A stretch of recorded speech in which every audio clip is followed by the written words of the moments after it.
The scream never left her throat. It lived there, burned there, coiled behind her teeth like something alive and desperate and too proud to break free. Because breaking would mean they won.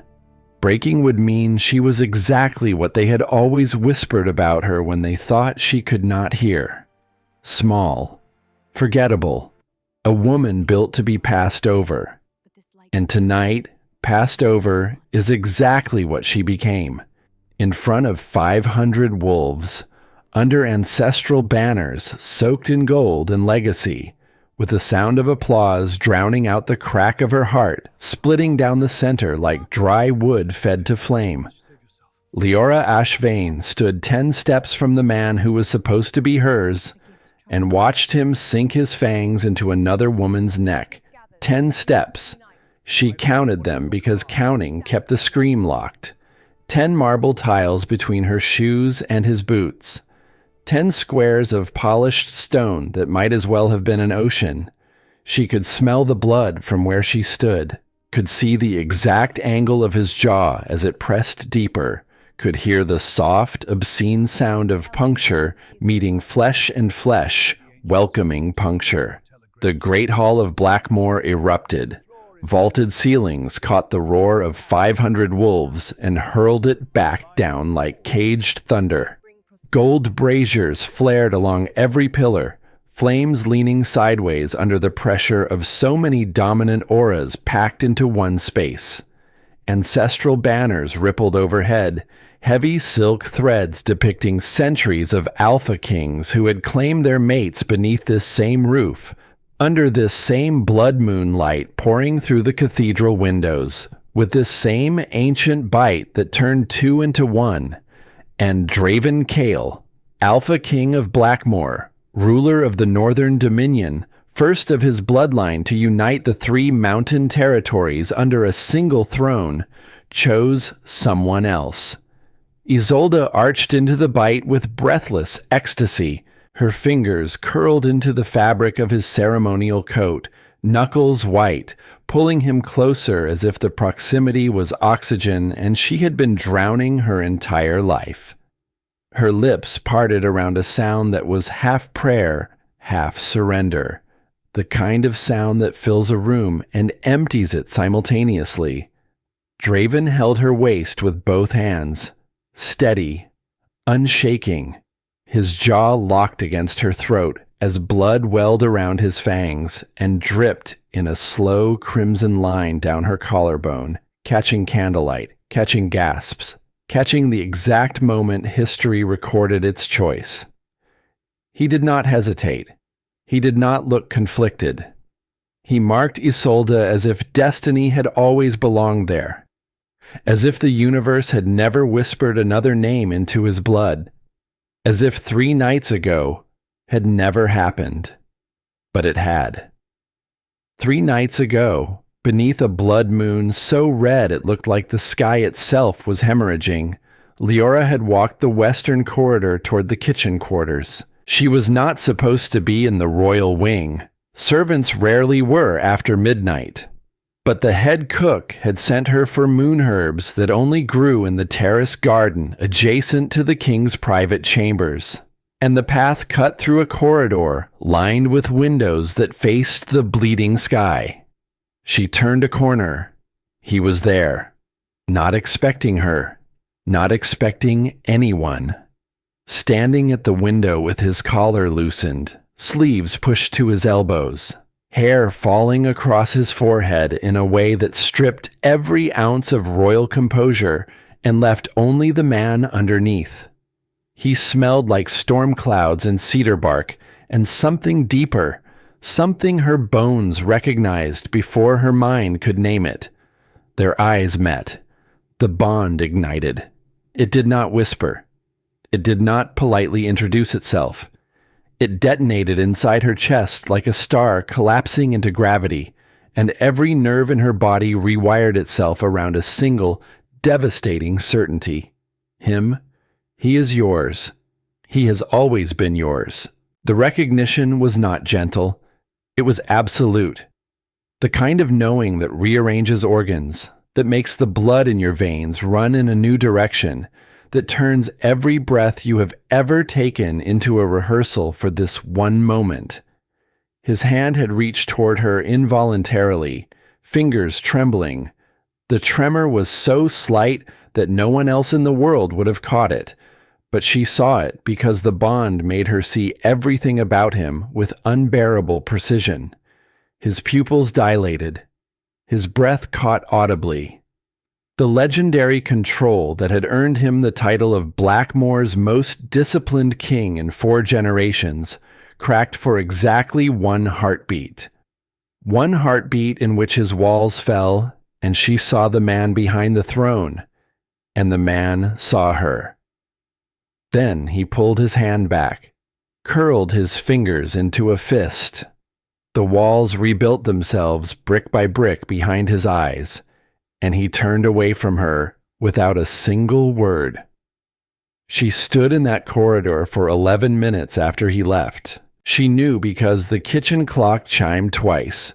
Her hands would not stop shaking. The bond pulsed beneath her collarbone like a second heartbeat, warm, insistent, certain. It whispered his name into her bloodstream all night long. She did not sleep. She pressed her palm against the scar trying to form beneath her skin, and felt it glow with warmth that should not exist between a servant girl and a king. She had believed, foolishly, dangerously, with the reckless faith of someone who had never been given anything but suddenly tasted possibility. She had believed that fate meant protection. Tonight, fate meant spectacle. Draven withdrew his fangs from Isolde's throat, slowly, deliberately. He licked the blood from the wound in a long, measured stroke that was part ritual and part performance, sealing the mark, sealing the claim, sealing Leora's erasure with the same tongue that might have, in another life, whispered her name against her skin. The High Elder's staff struck marble 3 times. The sound was ancient and final, iron against stone, the sound of doors locking from the inside. Witnessed the claiming of the Alpha King's chosen mate. The hall shook with approval. Goblets raised, wolves howled. The sound of 500 voices celebrating a union that was supposed to be sacred filled the air with the density of something Liora would carry in her lungs for years. And then the bond snapped. It did not fade. It did not loosen gradually, giving her time to prepare, to brace, to find something to hold on to. It snapped, a violent psychic recoil that detonated behind her sternum like a second heart being ripped out through the first. The pain was white. Absolute. Total. It dropped her to one knee on the marble floor, and the sound of her kneecap striking stone cut through the applause like a blade through wet paper. Gasps rippled outward. Not sympathy, recognition. The particular kind of recognition that a pack gives to weakness when weakness is detected in public. There. She is the one. The rejected mate. She felt it. She actually felt the bond break. Humiliation has a scent. Liora learned that in the space of a single breath.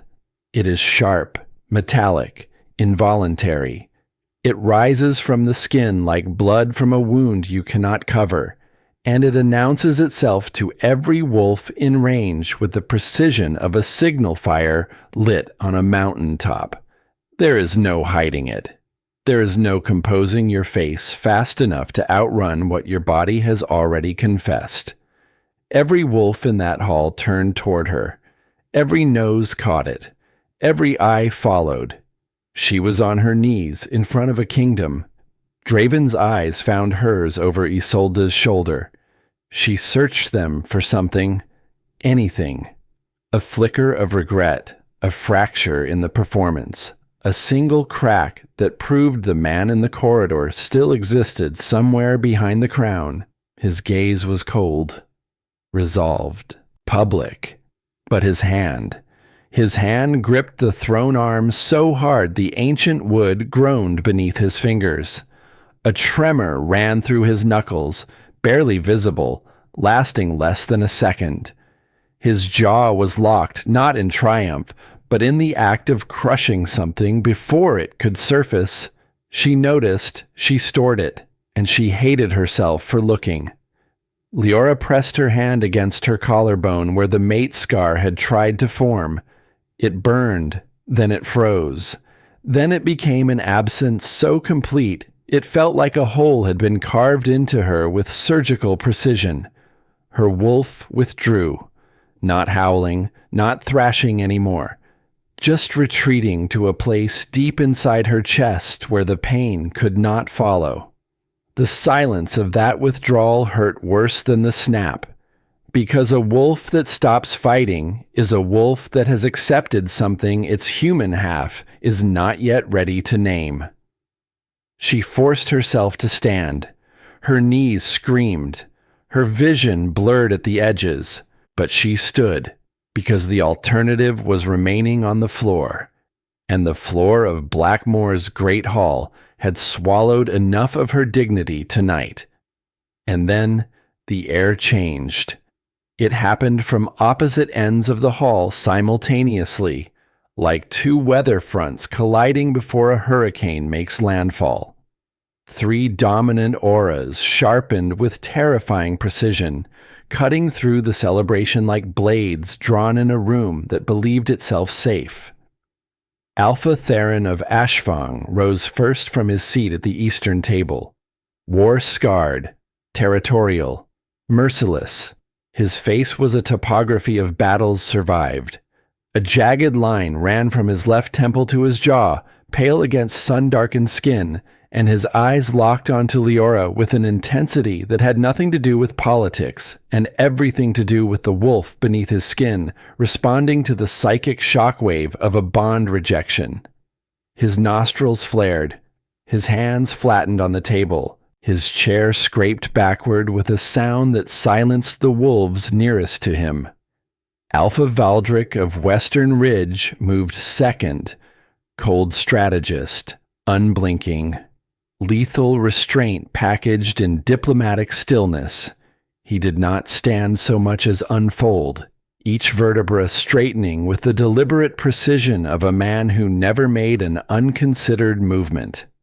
His gaze swept from Liora to Draven to Isolde and back again, mapping the room the way a general maps terrain before committing forces. Alpha Emmerich of Shadow Vale shifted last. Velvet voice, iron will, danger disguised as grace.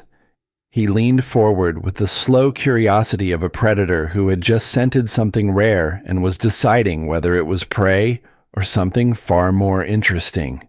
His lips curved into a smile that promised nothing safe and everything significant. They had not been part of the ceremony. They were witnesses, dignitaries, political guests invited to observe the stability of Blackmoor's throne. Now they were contenders. One by one they stood, and the cheering faltered. Conversations died mid-sentence as the hall registered what was happening. 3 apex predators, each ruling territories that bordered Blackmoor, each powerful enough to challenge the crown independently, were rising in unison. Not for politics, for her. A low growl rippled across the marble floor. Not from one throat. 3. Theron stepped forward first, his boot striking stone with the authority of a man who had never once stepped backward for anyone. Valdric moved to the right flank with tactical precision. Emmerich circled behind Liora with slow, deliberate grace, close enough that the warmth of his presence reached her skin without contact. They were not rushing her. They were forming a perimeter, protective, possessive, ancient instinct responding to ancient law. The High Elder's voice shook. Alphas, stand down. This is sovereign territory. No one listened. Draven descended from the dais, Fury flared off him in waves that made the brazier flames bend sideways. She is not yours. Theron's gaze never left Liora. You forfeited. The word cracked like thunder through the silent hall. Isolde's triumphant smile vanished. The newly marked Luna clutched her own throat as if the fresh bite could be undone by a single word spoken loudly enough. Draven's voice dropped to a register that vibrated through the floor. Take one more step toward her, and I will challenge you to the death. Valdric answered evenly, without raising his voice, without changing his posture. Then, draw your line. Emmerich's voice reached Leora's ear from behind, low and devastatingly calm. You do not stand alone. The words carried both warmth and warning, not just for her, for everyone who thought she was unprotected. The hall balanced on the edge of massacre. 4 dominant wolves pressing against one another's territories in a space too small for even 2. Claws slid from knuckles. Fangs descended. The scent of aggression thickened the air until breathing felt like swallowing smoke. And Liora spoke, not loud, not trembling, not desperate. Her voice was scraped raw by pain, but held together by something harder than pride. Something that lived in the marrow of a woman who had been broken publicly and refused to stay broken on anyone's schedule but her own. I belong to no one tonight. The hall absorbed the words the way stone absorbs rain, slowly, completely. Theron's jaw flexed, his head inclined, not in retreat, in respect edged with something more dangerous than desire, acknowledgement. Valdric stepped back one precise pace. Respect, he said. One word. It carried volumes. Emmerich did not move, but his smile shifted. Softer. More patient. Space, he murmured, and the syllable held a promise that space was temporary. Draven looked as though she had driven a blade between his ribs. His mouth opened, closed.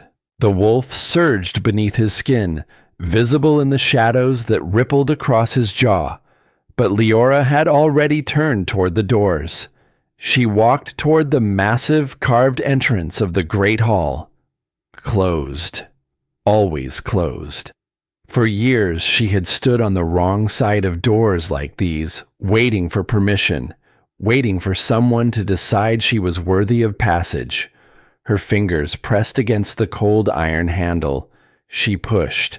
The doors opened for her, not because someone allowed it, because she chose it.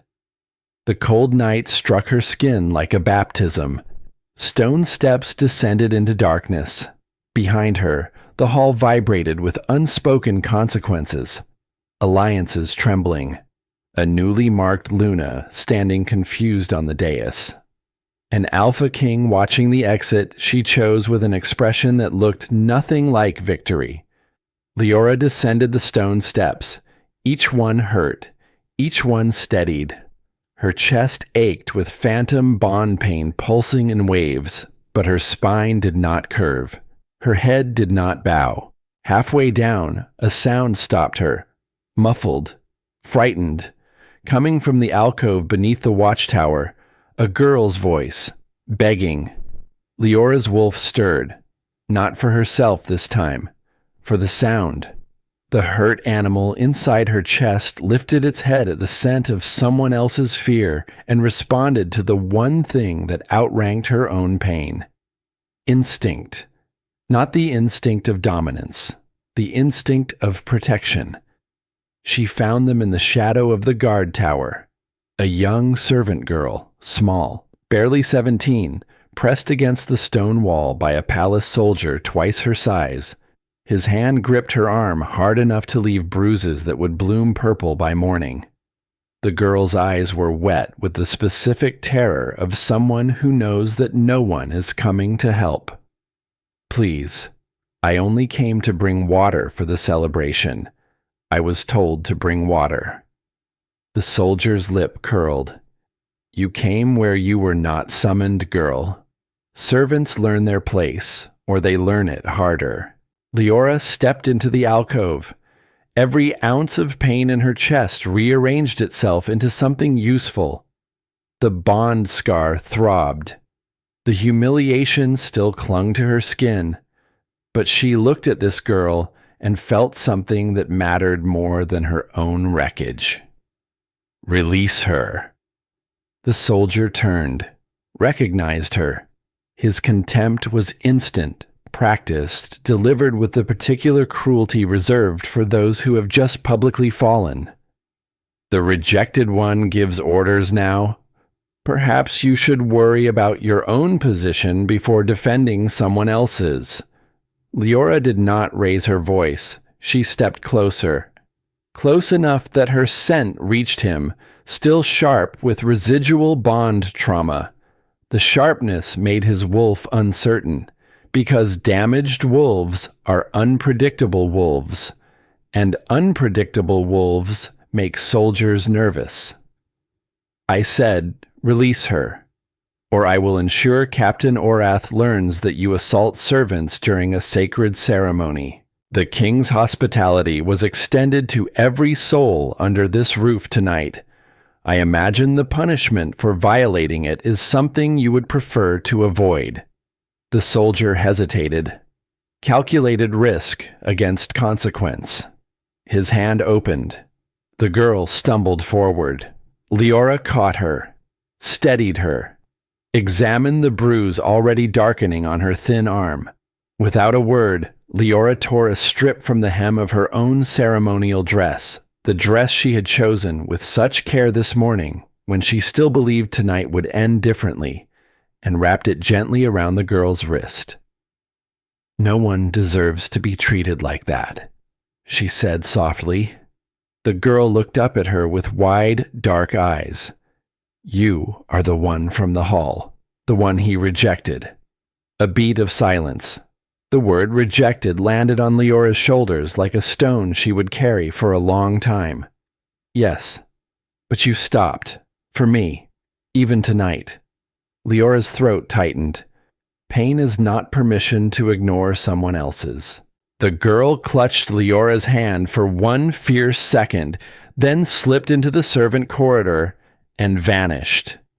Liora watched her go and filed the moment somewhere deep. Not for reward, not for karma, for proof. Proof that the woman Draven Kale had discarded in front of a kingdom was still someone who stopped for a frightened girl in a dark alcove on the worst night of her life. She turned back toward the courtyard gates, drew one long breath of cold air, and then the world narrowed. Boots on stone, 6 royal guards emerged from the shadow of the watchtower. Armored, disciplined, hands positioned near blades with the particular readiness of men who had been given uncomfortable orders. Behind them stepped Captain Orath, Draven's most loyal enforcer. Tall, silver-templed, expression carved from years of obeying commands he did not always agree with. I was ordered to ensure your safe return to the palace, Orath said carefully. Safe. The word tasted like rust. You mean detention? The rival alphas remain inside the hall. Their dominance is escalating. The council believes removing you from visibility will reduce tensions. Removing, reducing, erasing the problem. The language of disposal delivered in the vocabulary of protection. I am not property to relocate, Liora said. A growl cut through the courtyard. Not from any soldier. From the forest line beyond the iron gates. Every guard stiffened. Hands found hilts. Stances widened. Theron stepped from the tree line like a storm taking human shape. No armor. No escort. No permission. His scent was wildfire and ironwood, rolling ahead of him in waves of territorial intent so thick Liora could taste it on her tongue. Behind him, 2 more presences materialized from shadow. Valdric, perfectly composed, hands clasped behind his back. Emmerich moving through darkness as though he owned it. They had not retreated to their quarters. They had followed her. Orath cursed softly. This is precisely the destabilization we feared. Theron's eyes found Leora's first. Only hers. You are not going back in there. Not a question, not a suggestion. Dominance threaded through the words like iron through silk. Emmerich appeared at her other side, close enough for warmth, not close enough for assumption. His voice was low, meant for her alone. Are you harmed? Before she could answer, the air above them shifted. Draven Kale stepped onto the palace balcony, crown still on his head. The mark of another woman fresh and vivid on his throat, visible even from below, catching moonlight like an accusation written in blood. He descended. Each step measured, controlled, dominance rolling outward with every footfall until the courtyard felt too small to hold one more molecule of tension. His gaze locked onto Liora, something raw, something he was failing to contain. Liora, her name from his mouth. Rougher now, stripped of the regal distance it had carried in the hall. You send soldiers after her, Theron called upward. Interesting definition of forfeiture.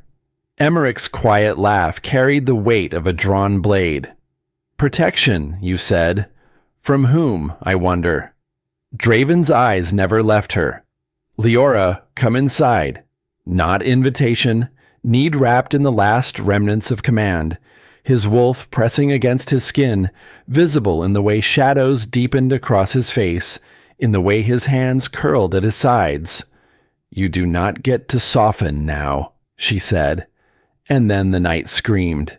The first arrow came from the eastern rooftop, cutting through moonlight with surgical precision. Silent, swift, aimed not at Draven, not at Theron, not at any alpha, aimed at Liora. Emmerich moved on instinct, pulling her sideways with a grip that left no room for hesitation. The arrow struck stone where her heart had been 1 second earlier. The tip shattered on impact, releasing a mist that carried the unmistakable scent of wolf's bane.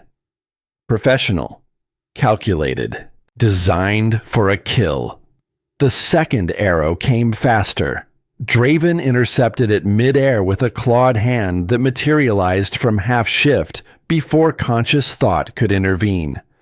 The shaft snapped in his grip. Blood ran down his palm, not from poison, from the force of the catch. He moved without deciding to move, placing his body between hers and every possible angle of attack. His chest covered her entirely. His arms curved around her, not gently, with the desperate architecture of a man shielding something he cannot afford to lose. Her face was inches from the mark on his throat.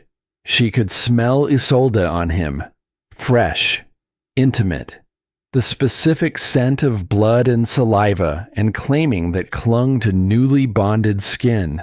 And beneath it, still there, undeniable, his own scent. Storm and cedar and something her bones recognized with the precision of a wound that has never fully healed. Touch her, he roared into the darkness beyond the gates, his voice no longer royal, no longer measured, purely and absolutely feral. And I will burn every forest that shelters you. The third arrow came from a different angle entirely. Redesigned trajectory. New position. Aimed at Draven's exposed back. Aimed at his heart. Liora saw it. The moonlight caught the shaft for 1 fractured second as it cut through the night. Time stretched, expanded. Gave her enough space to understand what was happening and make a choice. She could let it strike. Let the king who erased her bleed. Let the universe correct what ceremony had broken. There was a version of justice in that. A poetic symmetry. The man who killed a bond paying with the heart that should have honored it. Her body moved before her pride finished deliberating. She shoved him, both hands against his chest, hard enough to stagger an alpha king. The arrow tore through the air where his heart had been and grazed his ribs instead, slicing a hot red line through flesh and fabric before embedding itself in the palace column behind them with a sound like a period at the end of a sentence. Draven staggered sideways. Shock detonated across his face. Not at the wound, at her. Theron shifted fully in the space of a breath, fur and muscle and pure predatory violence tearing through formal clothes as he launched into the tree line. Valdric barked commands with the precision of a man who had been waiting for chaos his entire career. Emmerich vanished upward, scaling the rooftop with terrifying grace, and returned moments later, dragging an accomplice by the throat. But the primary assassin was already dead when they found him. Poison capsule clenched between his teeth. Bitten. Gone before the last breath left his lungs. His final words, spat through blood and foam in the seconds before the toxin claimed him, landed in the courtyard like something heavier than stone. She is the fracture point. Liora heard the words and felt them lodge somewhere behind her ribs, not because they were new, because they were familiar. 3 weeks ago, in a council session she had overheard while serving tea, Elder Seren had used those exact words, his voice measured and persuasive as he argued against unmated females attending the blood moon ceremony. Unmated bonds create fracture points in political stability. The same phrasing, the same framing. Coincidence sits differently when it arrives, covered in blood. She looked across the courtyard toward the upper balcony. Elder Seren stood there, watching the chaos below with perfect stillness. The black wax ring on his finger caught moonlight as he turned it slowly. His face betrayed nothing. Not surprise, not concern. Not the specific kind of fear that innocent men display when assassination unfolds beneath their window. His hands were perfectly steady, and steady hands in a night where every wolf in the courtyard trembled with adrenaline and dominance, and the aftershock of violence were the most dangerous thing Liora had ever seen. Draven stood bleeding. The wound at his ribs spread crimson through white linen. The physician who rushed forward confirmed what the scent already told them. Wolf's bane, slow acting, designed for dominant suppression before organ failure. 3 days. He had 3 days before the poison reached his heart.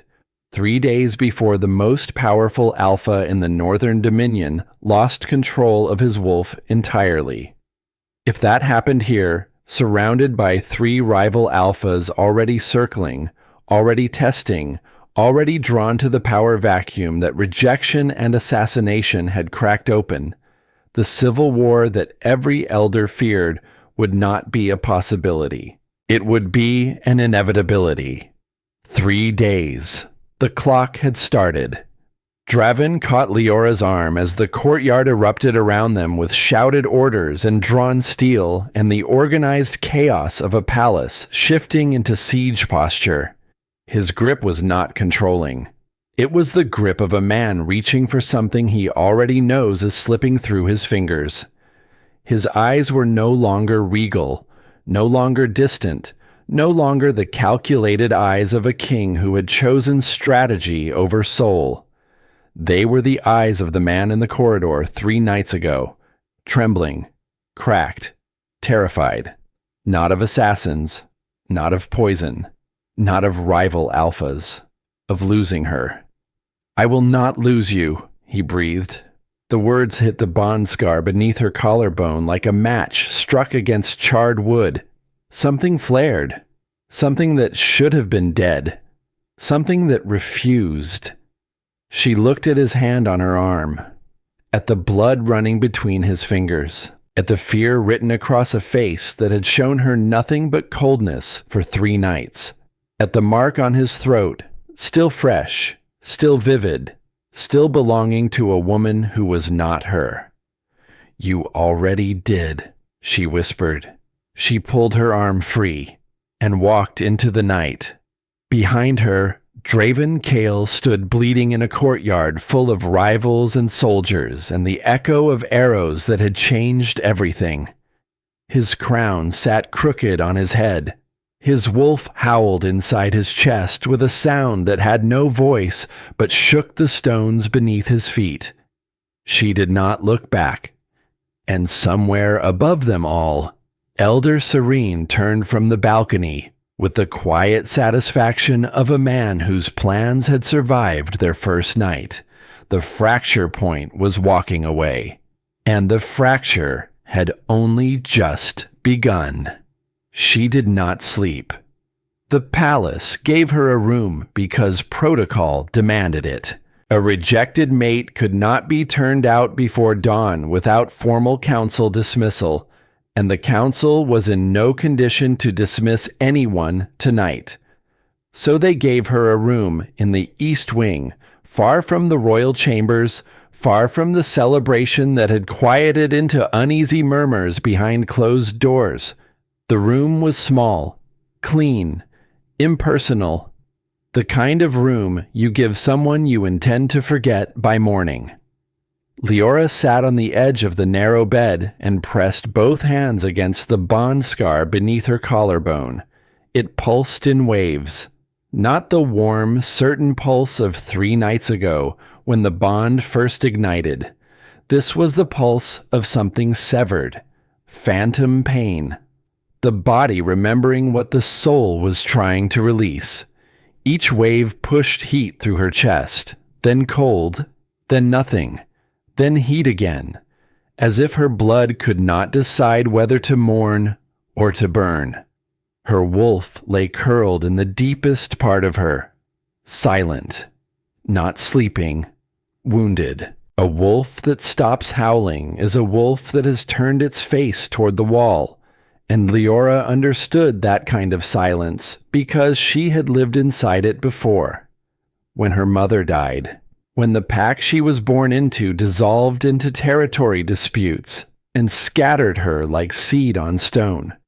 When she arrived at Blackmoor with nothing but a name no one recognized and hands willing to work. She had rebuilt from silence before. She could do it again. But the memory of his eyes kept returning. Not the cold, resolved eyes of the ceremony. The other ones. The ones from the courtyard, when his hand caught her arm, and his voice broke on 2 words. "I will not lose you." As if he had the right. As if losing her was something that happened to him rather than something he chose with his mouth on another woman's throat. She pressed harder against the scar. It burned. She let it. Dawn arrived without ceremony. Gray light pushed through the narrow window and painted the room in the color of things half finished. Liora washed her face with cold water from the basin, changed into the only spare clothing available, a servant's shift that someone had left folded on the chair. It fit poorly. It fit honestly. She was reaching for the door handle when a knock came. Soft, deliberate. The rhythm of someone accustomed to announcing themselves with precision. She opened it. Emmerich of Shadow Vale stood in the corridor. No armor, no entourage. A dark shirt with sleeves rolled to the forearm. His posture was relaxed in the specific way that very dangerous people relax. The looseness that says, "I do not need tension to be ready." "You did not sleep," he observed. "Neither did you." A faint smile. "I had reasons. Rooftops needed checking. Corridors needed walking. Your door needed someone outside it who was not one of Draven's soldiers." The implication settled between them. He had stood guard, not asked, not announced. simply stood in the dark outside her room while the palace slept uneasily around them. "Why?" she asked. His head tilted slightly. "Because the woman who pushed an alpha king out of an arrow's path and then walked away from him without looking back is not someone I intend to let disappear quietly." The words were warm. They were also strategic. Liora heard both layers and filed them carefully. "I need to see him," she said. Emmerich's expression shifted. Not surprise, something more careful. "The poison is advancing. His physicians have been with him since midnight. They are struggling. I know herbs. I worked the palace kitchens for 3 years. Before that, I apprenticed with a mountain healer who specialized in wolf's bane treatment." This time, Emmerich's eyebrows rose genuinely. "You have actual expertise." "I have actual expertise." He studied her for a long moment. Then he stepped aside and gestured down the corridor with an elegance that made the movement feel like an invitation to something much larger than a hallway. "Then, let us go save a king who does not deserve it." The royal chamber smelled like fever, sweet, sharp, wrong. The scent of a dominant wolf losing control from the inside out. Liora caught it 3 corridors away and felt her wolf lift its head for the first time since the ceremony, not in longing, in recognition. The bond might be severed, but the body still knew his scent the way lungs know air. Involuntary, fundamental, infuriating. 2 physicians stood beside the bed looking exhausted and uncertain. Captain Oreth guarded the door with the rigid posture of a man who had not sat down in 12 hours. He looked at Liora with something between suspicion and reluctant hope. "She has healing knowledge," Emmerich said before Oreth could object. "More than your physicians, I suspect." Oreth hesitated, looked at the bed where his king lay with sweat soaking the sheets and shadows rippling beneath his skin as his wolf fought the toxin, looked back at Liora. "If he worsens because of you, I will hold you personally responsible." "He is already worsening without me," Liora replied, "so the risk calculus is simple." She dismissed the physicians with a calm authority that surprised even herself. They hesitated. She did not repeat herself. They left. The doors shut. Emmerich remained outside by choice, not exclusion. The room contracted to 2 people and the sound of labored breathing. Draven lay on his back. His shirt had been removed to treat the wound. The arrow graze along his ribs was angry red, the edges blackened where wolf's bane had entered his bloodstream. Veins around the wound had darkened visibly, mapping the poison's progress like rivers on a terrible cartograph. His skin burned with unnatural heat. His wolf pressed against the surface, visible in the way muscles twitched involuntarily, in the way his fingers curled and uncurled against the sheets, as if claws were trying to emerge and being forced back by sheer will. He looked smaller without the crown, without the ceremonial coat, without the controlled posture and the calculated distance. He looked like a man who had been fighting something all night and was beginning to lose. His eyes opened when she approached. They were glassy with fever, but sharpened instantly when they found her face. Relief flooded his expression before he could stop it. Raw, unhidden. The relief of a man who has been lying in the dark, wondering if she would come and hating himself for wondering. "You should not be here," he said. His voice was rough, scraped thin by hours of suppressing his wolf's attempts to surface. "You should not have marked her." The wound was still open. They both knew it. They both let it breathe. Liora examined the arrow graze with practiced fingers. She had treated Wolf's bane exposure twice before in the mountain village, where she had spent 3 years learning from a healer named Marin who believed that medicine was equal parts knowledge and stubbornness. The poison's progression followed a predictable pattern. Infiltrate the blood, suppress the wolf, attack the organs. The key was interrupting the second stage before it completed, because once a dominant wolf was fully suppressed, the body lost its primary defense system and the organs became vulnerable. She found what she needed in the physician's supplies: moonwort, iron thistle, a vial of distilled silver that would serve as a binding agent, not a cure, a deceleration. It would buy time. How much depended on his wolf's resilience? She mixed the compound in silence. Draven watched her hands, the concentration in her face, the way her fingers moved with the certainty of someone who had done this before, who carried knowledge in her body that had nothing to do with politics or beauty or the kind of value men measured at ceremonies. "You know what you are doing," he said, not a question. "I know many things you never asked about."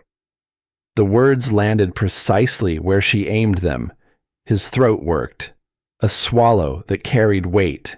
She poured the compound against the wound. The liquid hissed when it met poisoned blood, and the sound was sharp enough to make her jaw clench. Draven did not flinch, but his hand shot out, fast, instinctive, and caught her wrist. Not harsh, not gentle. The grip of a man reaching for an anchor in a storm he cannot see the edge of. Heat slammed into her where he touched. Immediate. Devastating. The bond scar beneath her collarbone flared so sharply she almost gasped.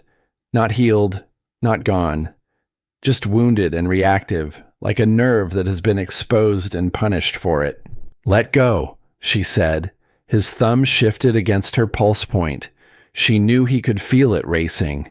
The betrayal of a heartbeat that had not received the message about dignity and distance. "You still feel it," he said quietly. "What I feel is irrelevant. It is the only thing that matters.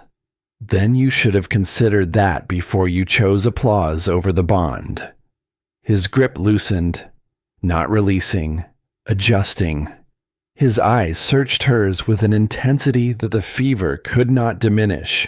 She saw the man from the corridor again, 3 nights ago, trembling hands, cracked control, the same desperate recognition that had detonated something sacred between them and been answered with silence and a turned back. "When I bit her," he said, voice low, almost raw, stripped to the grain, "I saw your face." Her breath stopped. "I saw you break. I watched it happen. I did not stop." The honesty was so brutal, it felt like a second rejection. Not because he said it, because he was not using it to excuse himself. He was laying it out like a wound of his own. "Look at what I did. Look at what it cost. I am not asking you to forgive it. I am asking you to know that I saw it." "Then why?" The question escaped before she could cage it. The one question she had promised herself she would never ask, because asking meant caring, and caring meant he still had power, and power was the thing she was trying to reclaim from the floor of that hall. Silence. The kind that strips pride like paint from old wood.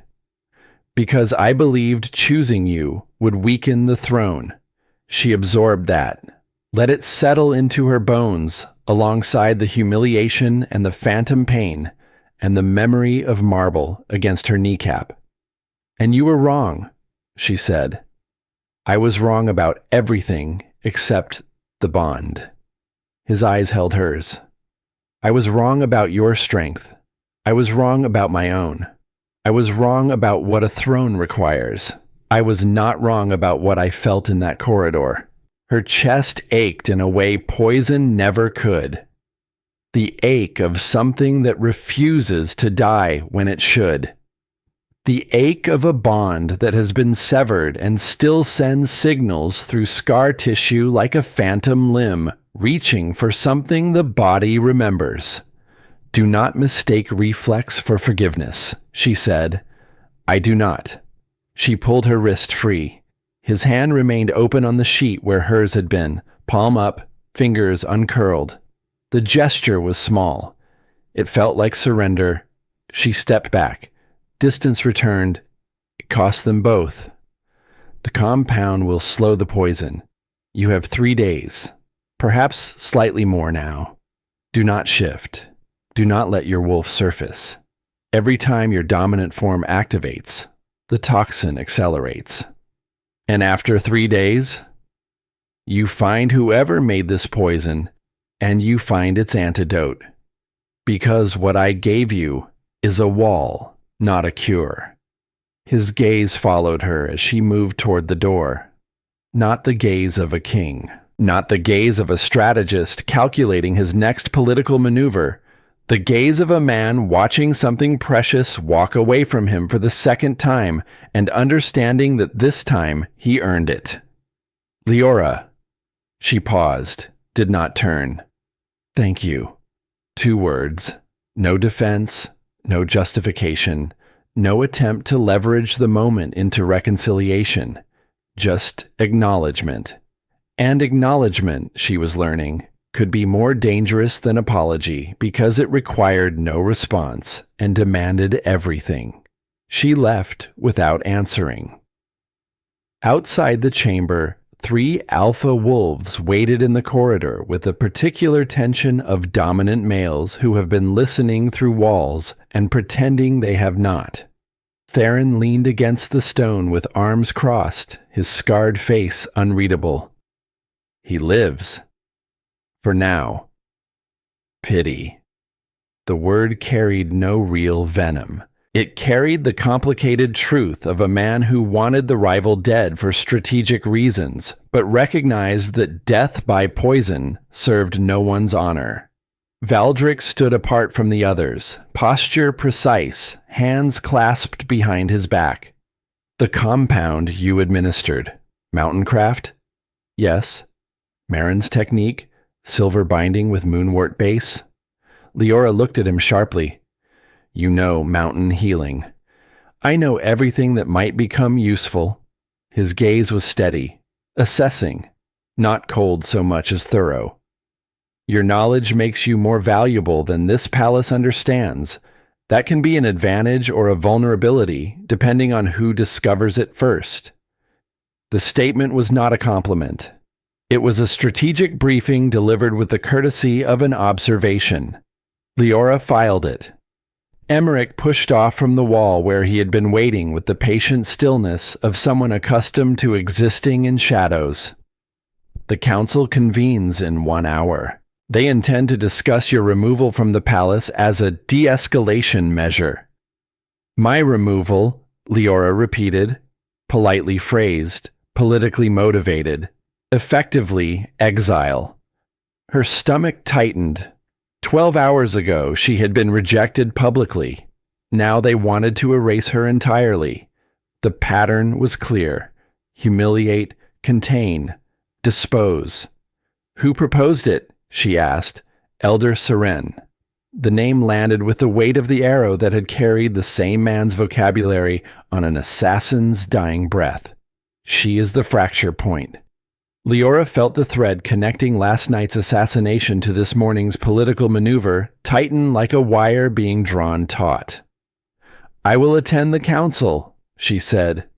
Theron's eyebrows rose. Uninvited? Necessary. Emmerich's smile returned. Slow, appreciating.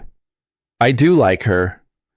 Valdric said nothing, but the corner of his mouth shifted by a fraction of a degree, and from a man who controlled every micro-expression like a chess piece, that fraction was practically applause.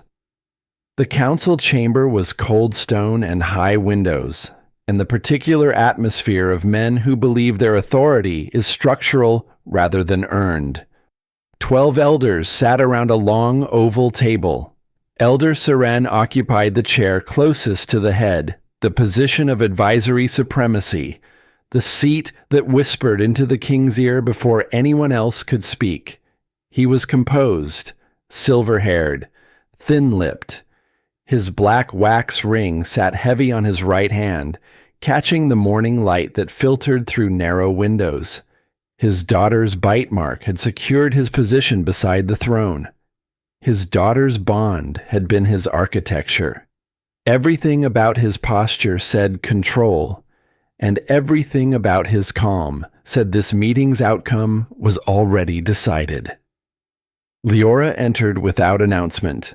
12 heads turned. Seren's turned last, deliberately slow, as if her presence was an inconvenience he had anticipated and already accounted for.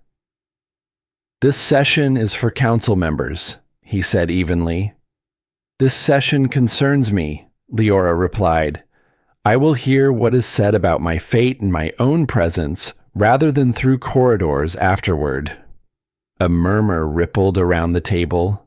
Several elders exchanged glances.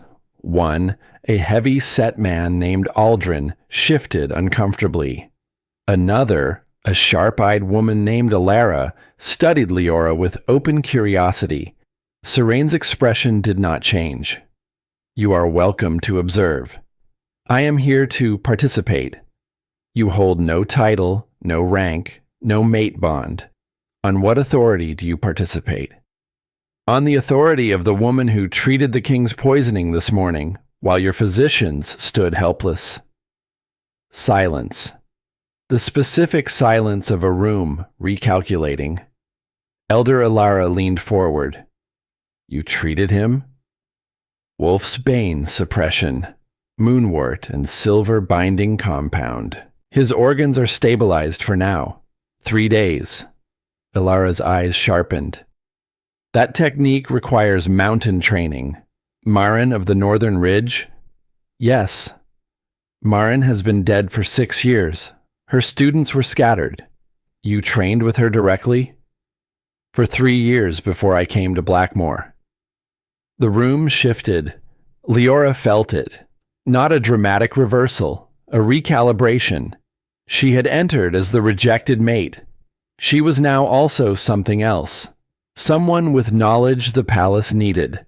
Value that existed independently of any bond or any king's decision. Seren's composure held, but his ring finger turned the black wax band 1/4 rotation. A small movement. She noticed because she had been watching his hands since last night. Steady hands that did not match a court in crisis. "The matter before the council," Seren continued, redirecting with practiced ease, "is the destabilization caused by last night's events. 3 rival alpha territories are represented within our walls. Their presence, provoked by the bond rejection, creates untenable political pressure. The simplest resolution is to remove the catalyst." He did not say her name. He said catalyst, the vocabulary of erasure. With respect, Valdrick's voice came from the doorway where the 3 alphas had positioned themselves, uninvited, unmovable. Detaining or exiling her would confirm weakness, not resolve it. Every territory bordering Blackmore is already sensing instability. Removing the one person who stabilized your king this morning sends a message you cannot afford. Seren's gaze slid to Valdrick. "Alpha Valdrick. This is an internal matter. Nothing that requires 3 visiting alphas to guard a corridor is internal." Theron stepped forward, less diplomatic, more direct. "You want to throw out the woman your king rejected and your assassin targeted in the same night. That is not de-escalation. That is finishing someone else's job for them." The accusation hung in the air. Several elders shifted. Seren's ring turned again. Liora spoke before the room could fracture further. Not loud, not aggressive, with the measured tone of someone who has assessed a situation and decided exactly how much truth to deploy. I have no interest in invoking ancient law. I have no interest in challenging the rejection.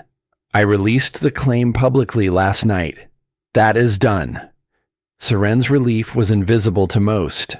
Liora caught it in the way his shoulders dropped 1 millimeter. What I propose, she continued, is strategic cooperation. Last night's assassination was not opportunistic. It was coordinated. The poison was targeted. The timing was surgical. Someone orchestrated that attack knowing exactly when tensions would peak and exactly who to aim at. She let the implication breathe. Did not name Seren. Did not need to.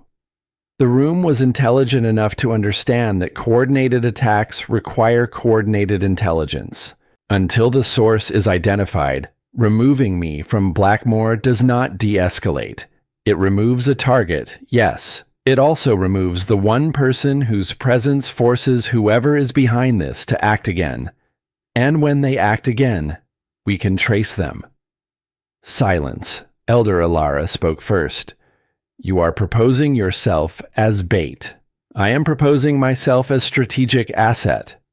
The distinction is thin. The distinction is agency. Bait does not choose. I am choosing. The room absorbed that. Liora felt the weight of 12 gazes measuring her against everything they had assumed about the servant girl who had knelt on marble the night before. She was not what they expected. That was its own kind of power. Seren studied her for a long moment. His expression remained neutral, but something behind his eyes recalculated. She was supposed to be gone by now, humiliated into retreat or exiled by council vote. Instead, she stood in his chamber speaking strategy while 3 rival alphas flanked the doorway and his own elders listened.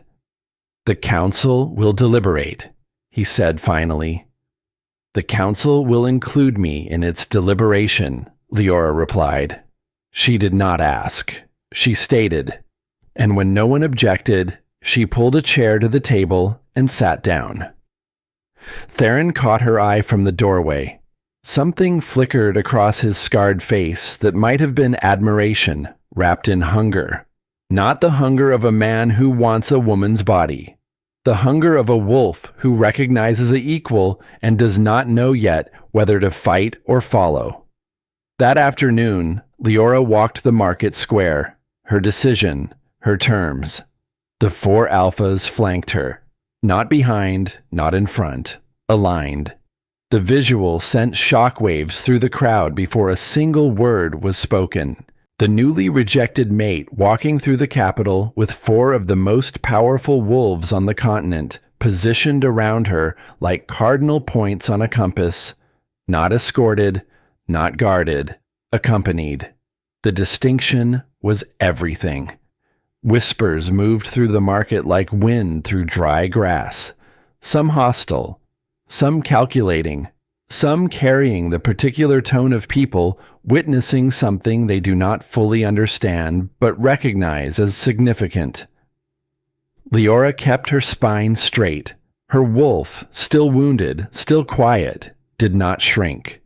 It paced behind her ribs with the cautious alertness of an animal relearning its territory after a storm. Then a stone flew.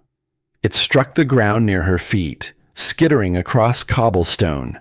Gasps from the nearest merchants. A second stone followed, faster, aimed with intention. A voice from the back of the crowd. Young, male, furious. She is the fracture. She is what is breaking this kingdom. The same words. Again. The assassin's words. Serene's words. Spreading through the population like a planted seed, reaching sunlight at the exact moment it was designed to bloom. Liora did not flinch.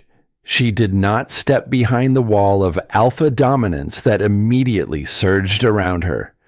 Theron's power flared like wildfire. Draven's presence, weakened but still massive, pressed outward from behind her. Valdric's aura solidified the perimeter. Emmerich's gaze swept rooftops with lethal focus, but Liora stepped forward, alone, away from all four of them. She walked toward the stone thrower, a young man, barely 20, face tight with manufactured anger and genuine fear. She stopped close enough to smell both on him, close enough that the crowd could see her face clearly, the calmness in it, the absence of aggression, the steady eyes of a woman who had survived worse than a thrown rock 12 hours ago. "You call me the Fracture," she said. Not loud. Every wolf heard. The young man's jaw worked. His hand still held a third stone. "You are right that something is breaking," she continued. "But fractures cut both ways. The question is not whether I am the crack. The question is what was already weak enough to break." The stone dropped from his hand, not because she commanded it, because her words reached something in him that the anger had been covering. The crowd shifted, murmured. The narrative, carefully constructed by invisible hands to paint her as the source of instability, wobbled on its foundation. Draven stepped to her side, not shielding, standing with her. His dominance rolled outward, not aggressive, stabilizing. The crowd felt the difference. A king who stands beside rather than in front communicates something that thrones cannot. For one held breath, the market was still.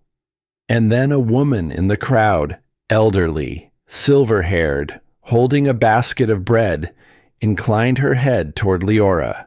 Not a bow. Recognition. The particular recognition one woman gives another who has endured something publicly and remained standing.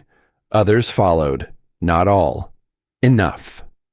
Liora turned to walk back, and the arrow came. From the rooftop of the Eastern Merchant Hall. Fast. Silent. Angled not at any alpha, but at Draven specifically. Aimed at his back while his attention was on the crowd, and his body was positioned beside rather than behind cover. Liora saw it before anyone else because she was facing the direction it came from. Her body responded before her mind finished the calculation. She shoved Draven sideways with both hands. The arrow meant for his spine pierced her left shoulder instead, burying itself 2 inches deep in flesh and muscle. The pain was white, immediate. Wolf's bane blazed through the wound like liquid fire poured directly into the bloodstream. Liora staggered, did not fall. Chaos erupted. Theron's roar split the market square. Valdric's voice cut through panic with surgical precision, directing guards toward the rooftop. Emmerich disappeared upward like smoke flowing in reverse and returned 20 seconds later, dragging the archer down by the throat. Alive. Barely. Draven caught Liora before her knees buckled. His arms closed around her with the desperate strength of a man who has just watched something he is only beginning to understand. He cannot live without taking an arrow that was meant for him. His hands were shaking. The legendary control was gone. Just gone. Replaced by something so raw it had no name except terror. Liora. Not Alpha King. Not ruler. Her name. Only her name. "I am not dying," she said through gritted teeth. The poison burned. Her vision narrowed. But the dose was smaller than the one that hit Draven. She could feel the difference. Her wolf, wounded as it was, rose to fight the toxin with a stubbornness that matched its human half. "That is not negotiable," he said, and his voice shook. The archer, pinned beneath Emmerich's boot on the cobblestones, spat blood and laughed. Orders were to wound her, make him break. He rejects her publicly, but howls when she bleeds. That makes him unstable. That makes him controllable. The strategy laid bare in a dying man's sneer. Use Liora as an emotional weapon. Break the king's composure. Exploit the fracture between rejection and the bond that refused to die. Liora gripped Draven's collar with her uninjured hand, pulled him close enough that her words reached only him. Do not lose control for me. His eyes locked on hers. Feral, terrified, fighting every instinct his wolf was screaming into his blood. I already lost you once, he said. The admission tore through both of them. Not a declaration of love, not a promise. An injury spoken aloud. The kind of truth that leaves the person who says it more exposed than the person who hears it. Around them, the square secured itself through coordinated violence. The archer was subdued. The crowd was contained. Theron returned with blood on his hands, and information extracted through methods that no one questioned. Valdric established perimeter lines with the efficiency of a man who finds comfort in containment protocols. Emmerich cataloged evidence, angles, poison concentrations. But in the center of all of it, Draven held Liora with her blood soaking into his shirt and his scent wrapping around her pain like something trying to hold shattered glass together. The mark on his throat was inches from her face. Isolde's claim. Fresh. Undeniable. It burned her eyes. And beneath it, beneath the blood and the wrongness and the evidence of his worst decision, she could still smell him. Storm and cedar and the thing her bones would never stop recognizing no matter how many times her pride demanded they forget. She pushed against his chest with her good hand. Created distance. The distance hurt worse than the arrow. Get me to healers, she said, and get that archer talking before whoever sent him can send another. Draven released her slowly. His hands did not want to open. When they did, his fingers stayed extended toward her for one extra second, reaching for something that was no longer there. Theron stepped closer. His expression was controlled fury and something that looked almost like tenderness beaten into the shape of protectiveness. You took an arrow for him. It was tactical, she said. His gaze burned into hers. It did not smell tactical. Heat climbed her spine despite the pain, despite the poison, despite everything logical in her body telling her that now was not the moment for anything except survival. Emmerich joined them, voice measured but eyes sharp. The assassination attempts are escalating in coordination. Whoever is behind this anticipated the market appearance. They had assets in position. This is not reactive violence. This is a campaign. Valdric nodded once. And the common thread in both attacks is not the method. It is the target selection. They are not trying to kill her efficiently. They are trying to wound her visibly, in his presence, to trigger his response. The logic was elegant and terrible. Liora was not the target. She was the weapon, aimed at Draven's emotional stability, aimed at the crack between his duty and his bond, aimed at the exact place where a king becomes a man and a man becomes vulnerable. And the person who understood that crack well enough to exploit it had to be someone inside Blackmoor. Someone who had watched the bond ignite and the rejection unfold and calculated precisely how to weaponize both. Liora thought of steady hands turning a black wax ring, thought of the phrase fracture point appearing on the lips of assassins and in the chambers of councils, thought of Elder Seren's daughter marked on a king's throat and Elder Seren's calm in a palace full of chaos. The thread was tightening. She could feel it. Not proof yet. Not enough to speak aloud without being dismissed as a rejected mate grasping for blame. But the pattern was there, beneath the surface, the way cracks run through foundation stones long before the wall comes down. I need to speak with Isolde, she said. All four alphas reacted. Draven's head turned sharply. Theron's eyebrows rose. Valdric's gaze sharpened. Emmerich smiled with the slow satisfaction of someone watching a chess player make the move he had been waiting for. "The woman he marked," Theron said flatly. "You want to speak with the woman he marked?" "Yes." "Why?" Because Liora had seen something in the ceremony that no one else had been positioned to see. In the moment before Draven bit Isolde's throat, in the half-second before ecstasy replaced everything else on Isolde's face, there had been something else there first, brief, involuntary, swallowed before it could fully form. Fear, not the fear of pain, not the nervousness of a public ritual, the specific, cornered fear of someone who is doing what they were told and is terrified of what happens if they do not. Liora had recognized it because she had seen the same fear on a servant girl's face in a dark alcove the night before.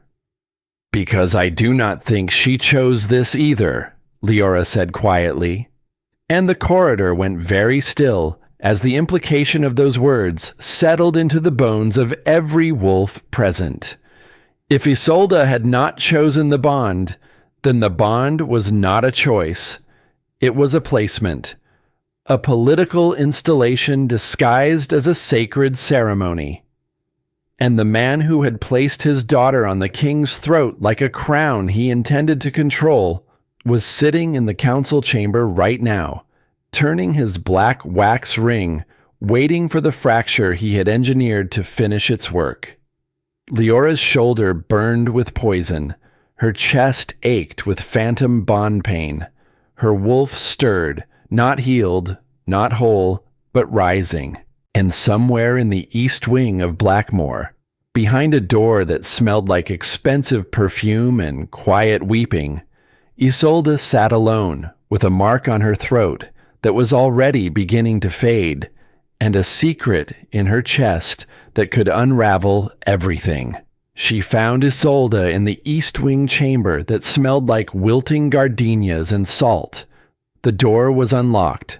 That surprised Liora. A newly marked Luna should have guards, attendants, ceremonial preparations filling every hour of the day following the bite. Instead, Isolde sat alone on the edge of an unmade bed, still wearing the gown from last night, still carrying the scent of blood and ritual on her skin. Her fingers pressed against the mark on her throat, not with pride, with the careful, repetitive pressure of someone checking whether a wound is still there or whether they imagined it. The mark was fading. Liora saw it immediately. What should have been a permanent bond scar, dark and vivid and pulsing with the shared heartbeat of two mated wolves, had already begun to pale at the edges. The center still held color, but the outer lines were blurring, dissolving, retreating into skin that was rejecting what had been forced upon it. Bond marks do not fade, not real ones. Isolde looked up when Liora entered. Her eyes were swollen, red-rimmed, but the expression beneath the exhaustion was not hostility. It was the hollow, glassy stare of someone who has been waiting for the next terrible thing and has stopped being surprised when it arrives. "You came," Isolde said. Her voice was thin, paper over glass. "You expected me?" "I expected someone." A pause. "I hoped it would be you." Liora closed the door behind her. The room contracted. Two women. One mark. One bond that should have been between them and the same man, except neither of them had been given the choice they deserved. "Show me," Liora said quietly. Isolde's hand dropped from her throat. The mark was worse than Liora had estimated from across the room. The edges were not just fading. They were inflamed, red, irritated. The skin around the bite had begun to swell with the kind of rejection response that only occurs when a bond is fundamentally incompatible. When the wolf beneath the skin recognizes that the mark does not belong and begins fighting to expel it like a body rejecting a transplanted organ. "It started burning this morning," Isolde whispered. "The physicians said it was normal, settling, but I can feel it. My wolf is pushing it out. Because the bond is not real." The words fell between them like a stone dropped into still water. Isolde's eyes filled, not with surprise, with the specific devastation of hearing someone say aloud the thing you have been screaming inside your own head for weeks. "My father," Isolde said. The two words carried the weight of a confession that had been locked behind ribs for longer than one night. "He arranged everything. The timing, the political pressure on Draven, the council votes that made choosing me the only option that did not fracture alliances." Her voice broke on the next sentence. "He told me if I refused, he would send my brother Callum to the border outpost, the one that lost 12 wolves last winter. Callum is 14. Leora's chest tightened, not with anger toward Isolde, with recognition. The servant girl in the alcove, Isolde in this room. Different cages, same architecture, power wielded through the people you love, compliance purchased with threats you cannot afford to test. "You did not want the bond," Liora said. Not a question. "I did not want any of it." Tears spilled down Isolde's cheeks. "I saw your face when he bit me. I saw you break. I wanted to scream at him to stop, but my father was watching from the third row. He had his hand on Callum's shoulder, squeezing. I could see the pressure from the dais." The image crystallized with sickening clarity. A ceremony that looked like sacred tradition was a puppet theater. Seren holding his son's shoulder. Isolde watching her father's grip and performing ecstasy while her wolf howled in protest beneath her skin. Draven biting a woman he believed he was choosing freely, while every condition of that choice had been engineered by the man sitting 3 rows back with a black wax ring and steady hands. "He planned the assassination too," Liora said. Isolde's eyes widened, then closed. A long, shuddering exhale that sounded like the last wall collapsing. "I found a letter in his study 3 days before the ceremony, sealed in black wax." Leora's pulse quickened. "What did it say?" "Instructions to someone outside the territory. Specific details about the ceremony timing, the courtyard layout, the position of guards during the celebration, and a phrase at the bottom that I did not understand then." Isolde's voice dropped to barely a whisper. "Remove the fracture point. Ensure maximum visibility. Maximum visibility." The assassination attempts had not been designed to kill efficiently. They had been designed to wound Liora publicly, in Draven's presence, to trigger his emotional response and prove to the Council and the territories that the Alpha King was compromised, unstable, controllable. Seren had built a machine. Isolde was one gear, Liora was another. Draven's bond, his guilt, his cracking composure, all of it was fuel for an engine designed to do one thing: concentrate power in the hands of the man sitting behind the throne, turning his ring, waiting for the fracture he had spent months engineering. "I need that letter," Liora said. "It is gone. He burned it the morning after the ceremony. I watched the ash fall. Then I need you, your testimony, before the council." Fear flooded Isolde's face. Raw, animal fear. "He will send Callum to the border. He promised. If I speak, my brother dies." Liora reached across the space between them and took Isolde's hand. The gesture was deliberate, gentle, The same hands that had bandaged a servant girl's wrist last night. The same instinct. "I will not let that happen," Liora said. "How can you promise that? You hold no title, no power. I hold the attention of 4 alpha wolves, and I hold something your father did not account for. The willingness of 2 women he used as pawns to stop playing his game." Something shifted in Isolde's expression. The fear did not vanish, but beneath it, something harder surfaced.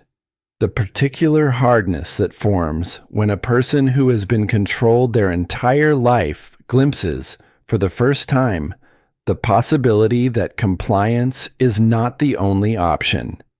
Isolde squeezed Leora's hand back. "What do you need me to do?" "Not yet. Not today. When I ask, I will have already secured Callum.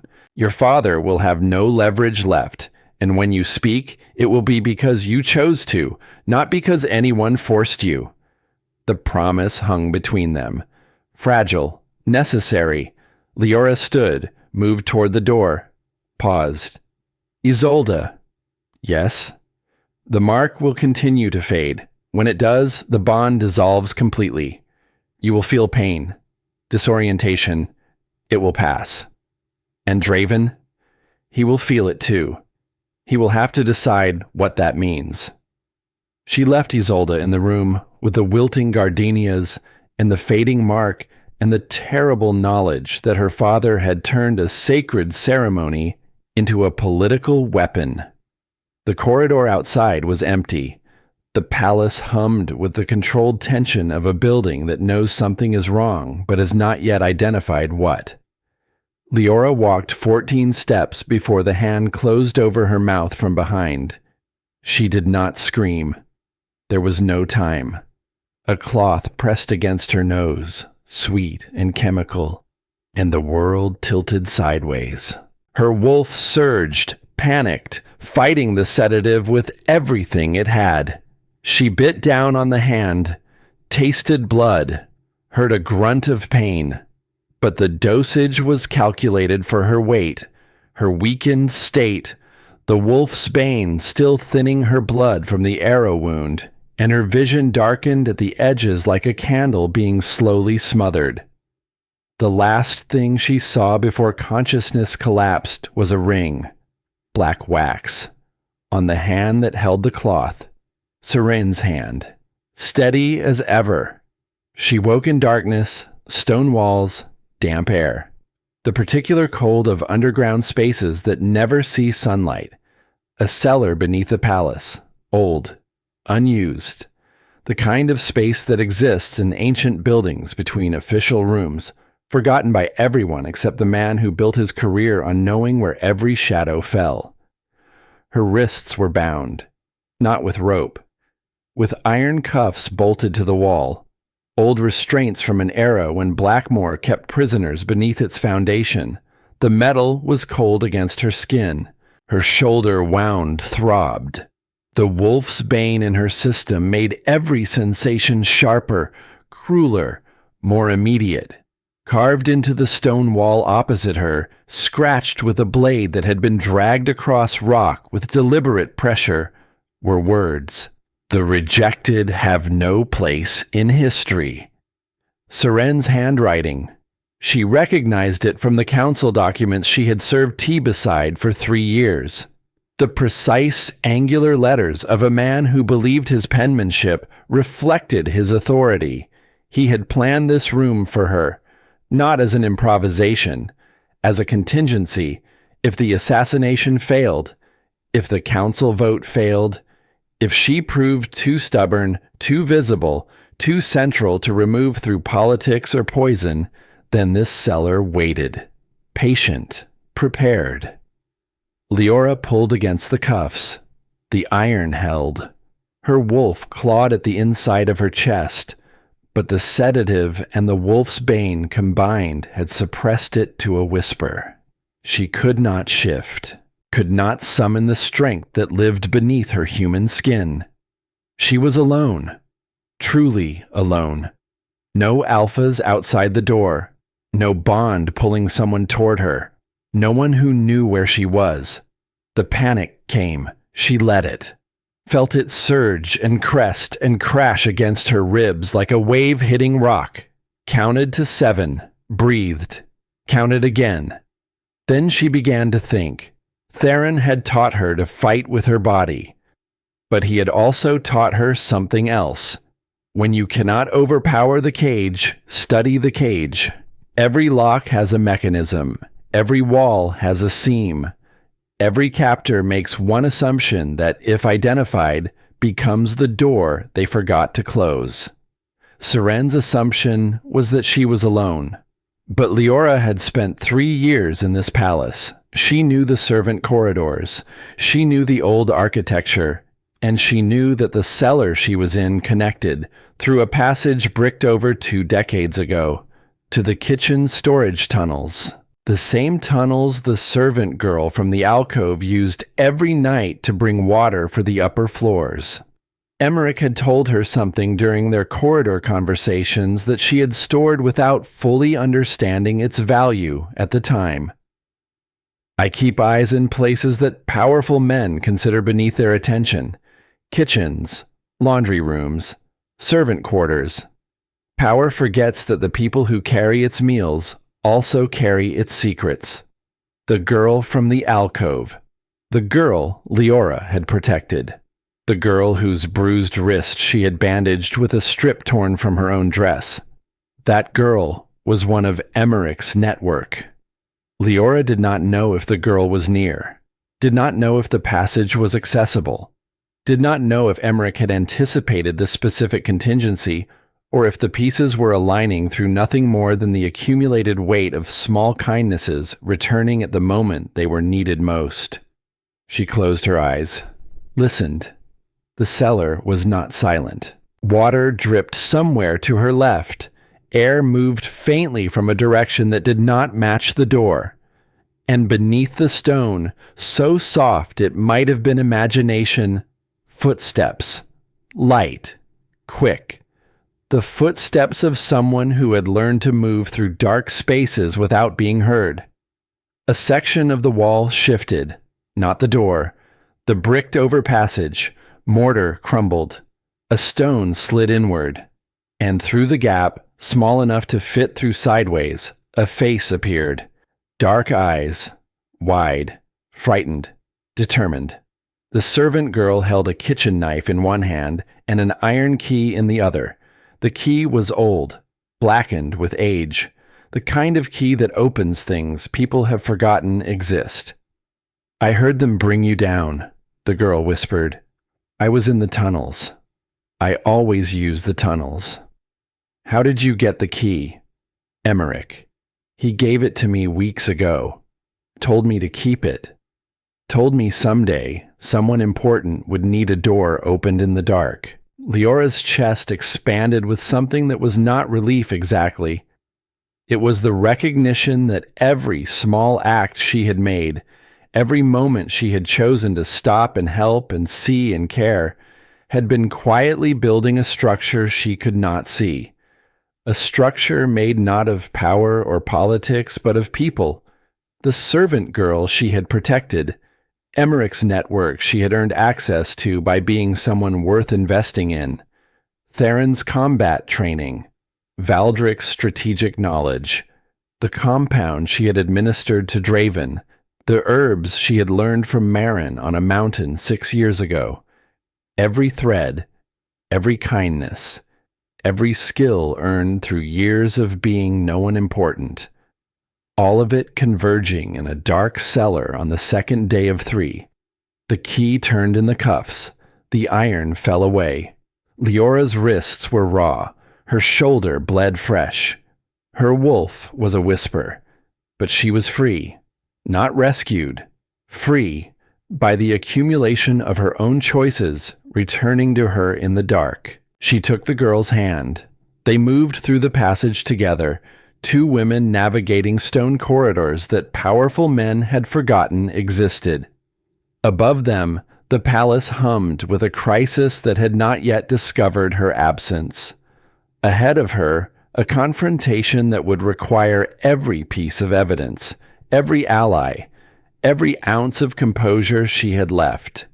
She emerged into the kitchen corridor 12 minutes later, covered in dust and old mortar, shoulder bleeding through the bandage, wrists ringed with iron bruises, and carrying in her chest the cold, clear certainty that Elder Seren had made his final miscalculation. He had assumed the rejected mate would stay in the cage. He had forgotten that the woman he put there had spent her entire life learning how to survive places that were not designed for her. Emmerich was waiting at the corridor junction, not surprised, not relieved, expectant, as if he had been counting the minutes since her disappearance and had calculated, with his particular precision, exactly how long it would take her to find her own way out. 14 minutes, he said. I estimated 12. The passage was narrower than anticipated. His smile was slow, real, the kind of smile he did not give to political allies or strategic assets, but to people who had genuinely impressed him. Draven is tearing the palace apart looking for you, he said. Let him look a moment longer. Why? Liora straightened her spine, brushed the dust from her arms, felt the iron bruises on her wrists and let them settle into her skin like evidence she would carry willingly. Because when I walk into that room, I am not walking in as someone who was rescued. I am walking in as someone who came back, and I need him to see the difference. She found Draven in the council chamber. He had overturned the table. Chairs lay scattered like casualties. Orath stood at the door looking like a man who had tried to contain a hurricane and been told to try harder. Theron was mid-argument with two guards. Valdric was coordinating a systematic search of every room in the East Wing. The panic in the room was real, visceral, and entirely centered on her absence. Draven stood at the far wall, half-shifted, claws out, eyes golden with wolf light. The poison was accelerating his instability, and her disappearance had shattered whatever fragile control remained. He looked like a man standing on the edge of something irreversible. Then she stepped through the door. Every wolf in the room froze. Draven's eyes found her. The gold receded. The claws retracted slowly. His chest heaved with the effort of pulling his wolf back from the edge. He stared at her, at the dust on her clothes, at the blood on her shoulder, at the iron bruises on her wrists. Who? He said. One word, barely human. She did not answer the question. Instead, she walked to him, slowly, deliberately, stopped within arm's reach, close enough that her scent wrapped around him and his wolf went quiet, not calm, but listening. I do not need you to rescue me, she said. I need you to choose correctly this time. His breathing steadied. 1 degree at a time. The gold faded from his eyes. The man returned. Damaged. Terrified. Present. Serene, he said. It was not a question. It was the sound of a king finally seeing the puppet strings that had been attached to his hands. Liora nodded once. Then we end this, he said. No. She met his gaze without flinching. I end this. You stand beside me when I do. The silence that followed was not empty. It was full of every shift that had occurred since the ceremony. She had entered this palace as a servant. She had been rejected as a mate. She had been targeted as a threat. And now she stood in the wreckage of a council chamber, covered in cellar dust and her own blood, telling an alpha king that the next move belonged to her. Draven looked at her for a long time. Something moved behind his eyes that was deeper than desire and more painful than regret. Recognition, not of a mate bond, of a person, of who she had been all along while he was busy choosing wrong. "Beside you," he said quietly, and for the first time since the ceremony, Liora believed him. She did not wait for morning. The palace was still processing her reappearance when Liora sent word to every elder, every territorial representative, every wolf of rank within Blackmoor's walls. Council session, immediate, mandatory attendance. The messenger who carried her summons hesitated at the word mandatory because the woman issuing it held no title, no rank, no bond, and no official authority of any kind. Liora looked at him and said, "Tell them the woman who treated their king's poisoning, survived 2 assassination attempts, and escaped a cellar imprisonment has information that determines whether this kingdom stands or falls by sunrise.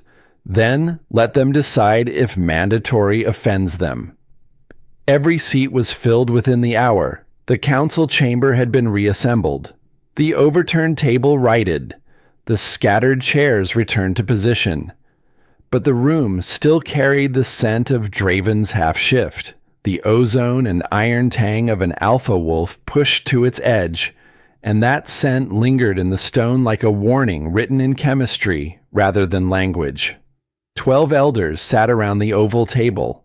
Elder Seren occupied his usual position at the advisory seat, closest to the head. His posture was immaculate.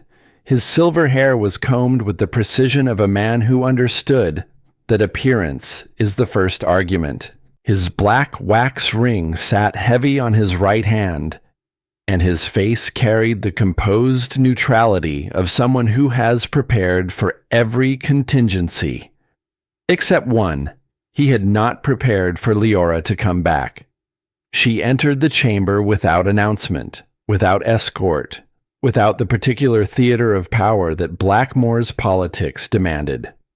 She simply walked through the door and stood at the head of the table, standing, not sitting. The position of someone who intends to deliver a verdict rather than participate in a discussion. Behind her, Draven entered. Not first. Behind. The visual alone sent a tremor through the room, the Alpha King positioning himself as support rather than authority. Theron followed, massive, scarred, standing against the eastern wall with his arms crossed and his eyes fixed on Seren with the unwavering focus of a predator who has identified prey.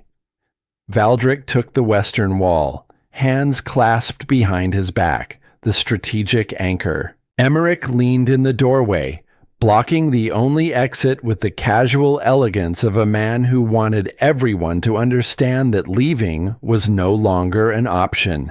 4 alphas. 1 woman at the head of the table.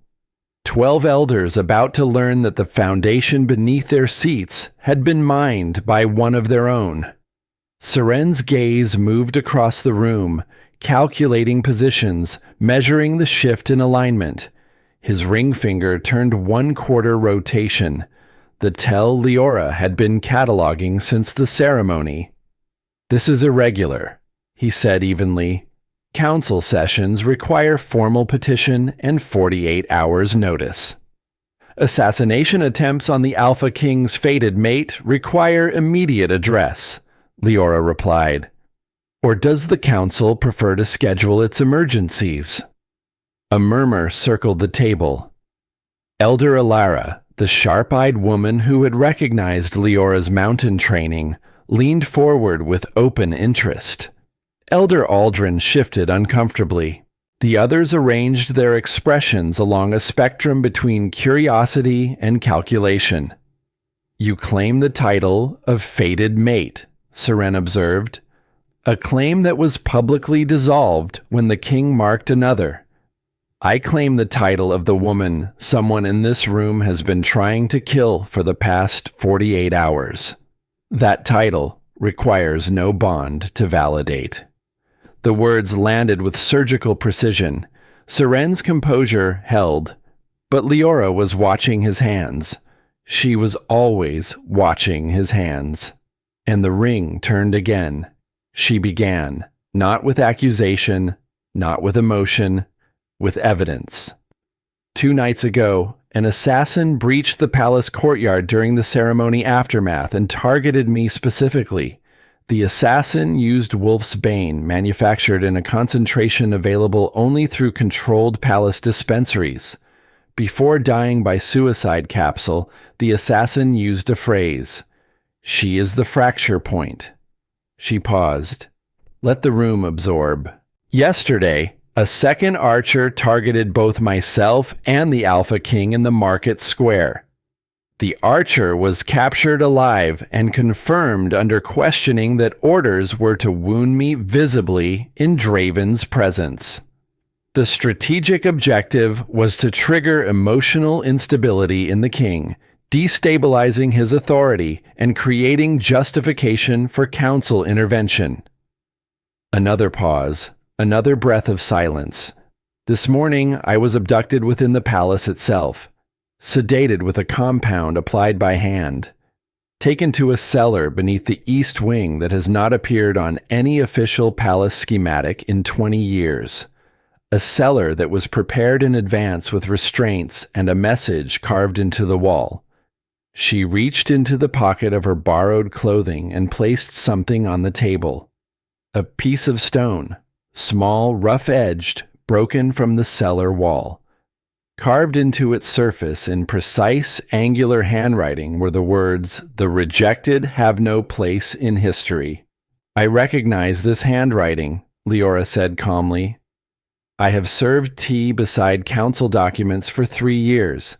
I have filed reports, transcribed minutes, organized correspondence. I know every elder's script by sight. She did not look at Seren. She did not need to.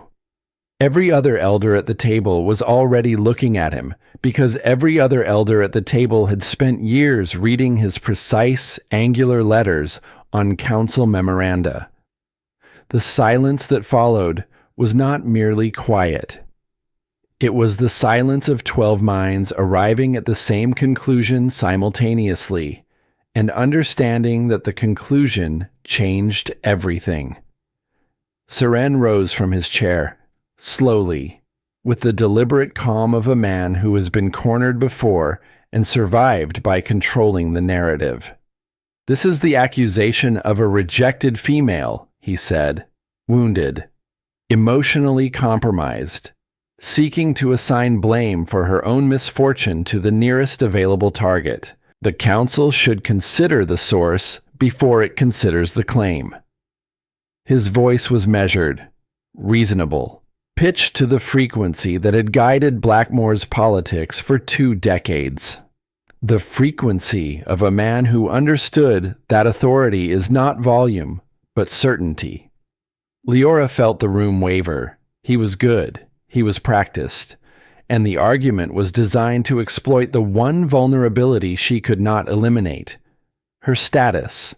The rejected mate. The woman scorned. The easiest narrative in the world to weaponize against her. She had prepared for this. "I anticipated that response," she said, "which is why I did not come alone." The chamber door opened behind Emmerich, who stepped aside with a grace that turned the movement into theater. Isolde entered. The reaction was immediate. Chairs scraped. Breath caught. Serene's composure cracked for the first time, a fracture so brief that only Liora and Draven caught it, visible in the way his fingers stopped turning the ring and went still. Isolde looked different from the woman Liora had found in the wilting gardenia room. She was pale, exhausted. The mark on her throat was visibly faded, the edges nearly translucent against her skin. But she stood straight. Her eyes were clear. And when she looked at her father across the length of the council table, she did not look away. "The bond is failing," Isolde said. Her voice was thin but steady. "It was never real. My wolf has been rejecting the mark since the moment it was placed." Seren's voice hardened. "Isolde, sit down." "No." The single word dropped into the room like a stone into deep water. Isolde's hands were shaking. Her entire body trembled with the effort of defying the man who had controlled every aspect of her existence for 23 years. But she did not sit. My father arranged the bonding, she continued. He pressured Draven through council votes he had been engineering for months. He threatened my brother Callum with reassignment to the border outpost if I refused to cooperate. He placed me on that dais knowing the bond was incompatible. He watched his daughter be bitten by a man she was not mated to and considered it a successful strategy. Tears ran down her face. She did not wipe them. She let them fall in full view of 12 elders who had watched her marked 2 nights ago and celebrated what they believed was a sacred union. I found a letter in his study 3 days before the ceremony, sealed in black wax. It contained instructions for someone outside the territory, ceremony timing, courtyard layout, guard positions, and a directive at the bottom. Her voice dropped. Remove the fracture point. Ensure maximum visibility. The room detonated, not with noise, with understanding. 12 elders recalculating everything they had witnessed in the past 48 hours through the lens of a single architect who had been building this machine for months. Seren moved. Not toward the door. He was too intelligent for that, and Emmerich's position made escape impossible. He moved toward control, toward the narrative. My daughter is confused, he said, voice carrying the particular warmth of paternal concern. The bond rejection has caused psychological distress. She requires rest, not a platform for... I have testimony from the servant network, Emmerich interrupted from the doorway. His voice was silk, drawn across steel. 3 palace staff members witnessed Elder Seren meeting with an unidentified courier 48 hours before the ceremony. The courier matched the physical description of the assassin who died in the courtyard. Baldric spoke next from the western wall. Financial records from the Eastern Ridge supply chain show a series of anonymous purchases for concentrated wolf's bane routed through a merchant house that Elder Seren has maintained a private account with for 11 years. Theron's contribution was simpler. He placed a blood-stained cloth on the table. The second archer, before my methods concluded his interview, confirmed that his contract originated through a broker known only by a sigil, a circle of black wax. 3 pieces of evidence, 3 sources, 3 angles of corroboration that transformed Liora's accusation from the grievance of a rejected mate into a case that even the most sympathetic elder could not dismiss. Seren's ring finger stopped moving entirely.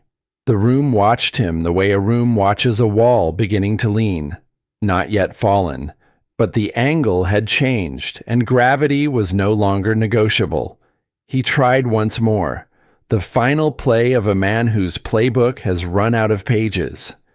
Even if these accusations held merit, he said, the removal of the rejected mate remains the most stabilizing action available. The territories, Liora cut in, and her voice carried something new, something that had been forged in cellars and corridors and courtyard chaos and the accumulated weight of every moment she had refused to break, are represented in this room by 3 alphas who followed me here, who guarded my door, who fought at my side, who chose alignment not because I held a bond or a title, but because I held value. She stepped forward, not aggressive, deliberate, each step measured, each step earning the ground it covered. You called me the fracture point, Elder Seren. You built your entire strategy on the assumption that removing me would restore stability. You engineered a false bond. You commissioned assassinations. You imprisoned me in a cellar you had prepared weeks in advance. All because you believed that a rejected mate was the weakest piece on the board. She stopped directly in front of him, close enough to see the age lines carved into his face by decades of manipulation, close enough to smell the stale scent of adrenaline beneath his composed exterior, the scent of a man whose body knows it has lost, even while his mind continues to argue. "You were wrong," she said. "I am not the fracture. I am the axis, and you just spent 2 days proving it to everyone in this room." Seren's composure broke, not gradually, not with the measured retreat of a politician accepting defeat. It shattered the way ice shatters when the temperature changes too fast, all at once from every direction, along fault lines that had been invisible until the moment they became everything. He lunged, not toward the door, toward Liora. His hand found the ceremonial blade that every elder wore at the hip, a decorative weapon that had not been drawn in council chambers for a century. It cleared the sheath with a sound that was too sharp for a room that had been operating in words rather than steel. He grabbed Leora's arm and pulled her against him. The blade pressed to her throat. The edge was real. The danger was immediate. The scent of his fear was overwhelming now, sour and metallic and radiating from every pore. "No one moves," he snarled. The composure was gone. The measured voice was gone. Underneath it was something desperate and cornered and willing to burn everything rather than be the one who falls. The room crystallized into frozen threat. Theron's wolf erupted to the surface, shifting his features, claws sliding from knuckles. Draven's dominance slammed outward so hard the windows rattled. Valdric's hand found his blade. Emmerich coiled in the doorway like a snake deciding where to strike, but the blade was at Leora's throat. Any movement, any surge, any miscalculation of an inch would open her carotid and end everything before anyone could close the distance. Seren's breath was ragged against her ear. "You are nothing," he hissed. "A servant, an orphan, a woman no king wanted enough to keep. And you think you can dismantle what I have built?" Liora felt the blade's edge against her skin, cold, thin, one twitch of pressure from drawing blood. Her heart hammered.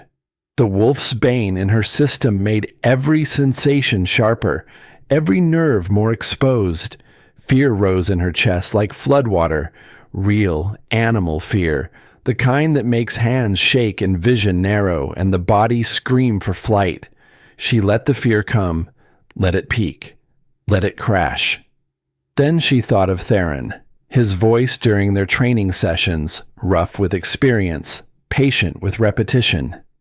When you cannot overpower, redirect. Every grip has a weakness. Every hold has a hinge.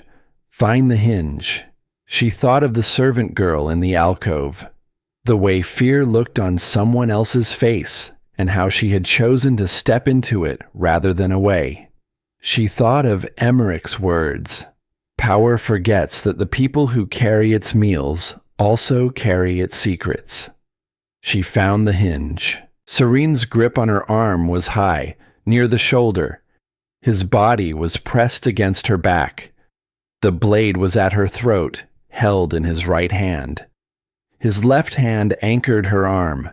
The weakness was the angle. He was taller, which meant the blade pressed downward. If she dropped her weight suddenly, the geometry changed. The blade would lose contact for a fraction of a second, as his arm adjusted to her new position. A fraction of a second was enough. She dropped, not gradually, completely. Dead weight. Her knees buckled deliberately, and her body plummeted toward the floor with a speed that Seren's grip could not compensate for. The blade slid across empty air where her throat had been. His left hand lost its anchor on her arm. She twisted as she fell, grabbed his wrist, the one holding the blade. used the momentum of her drop to torque his arm against its natural rotation. He yelped.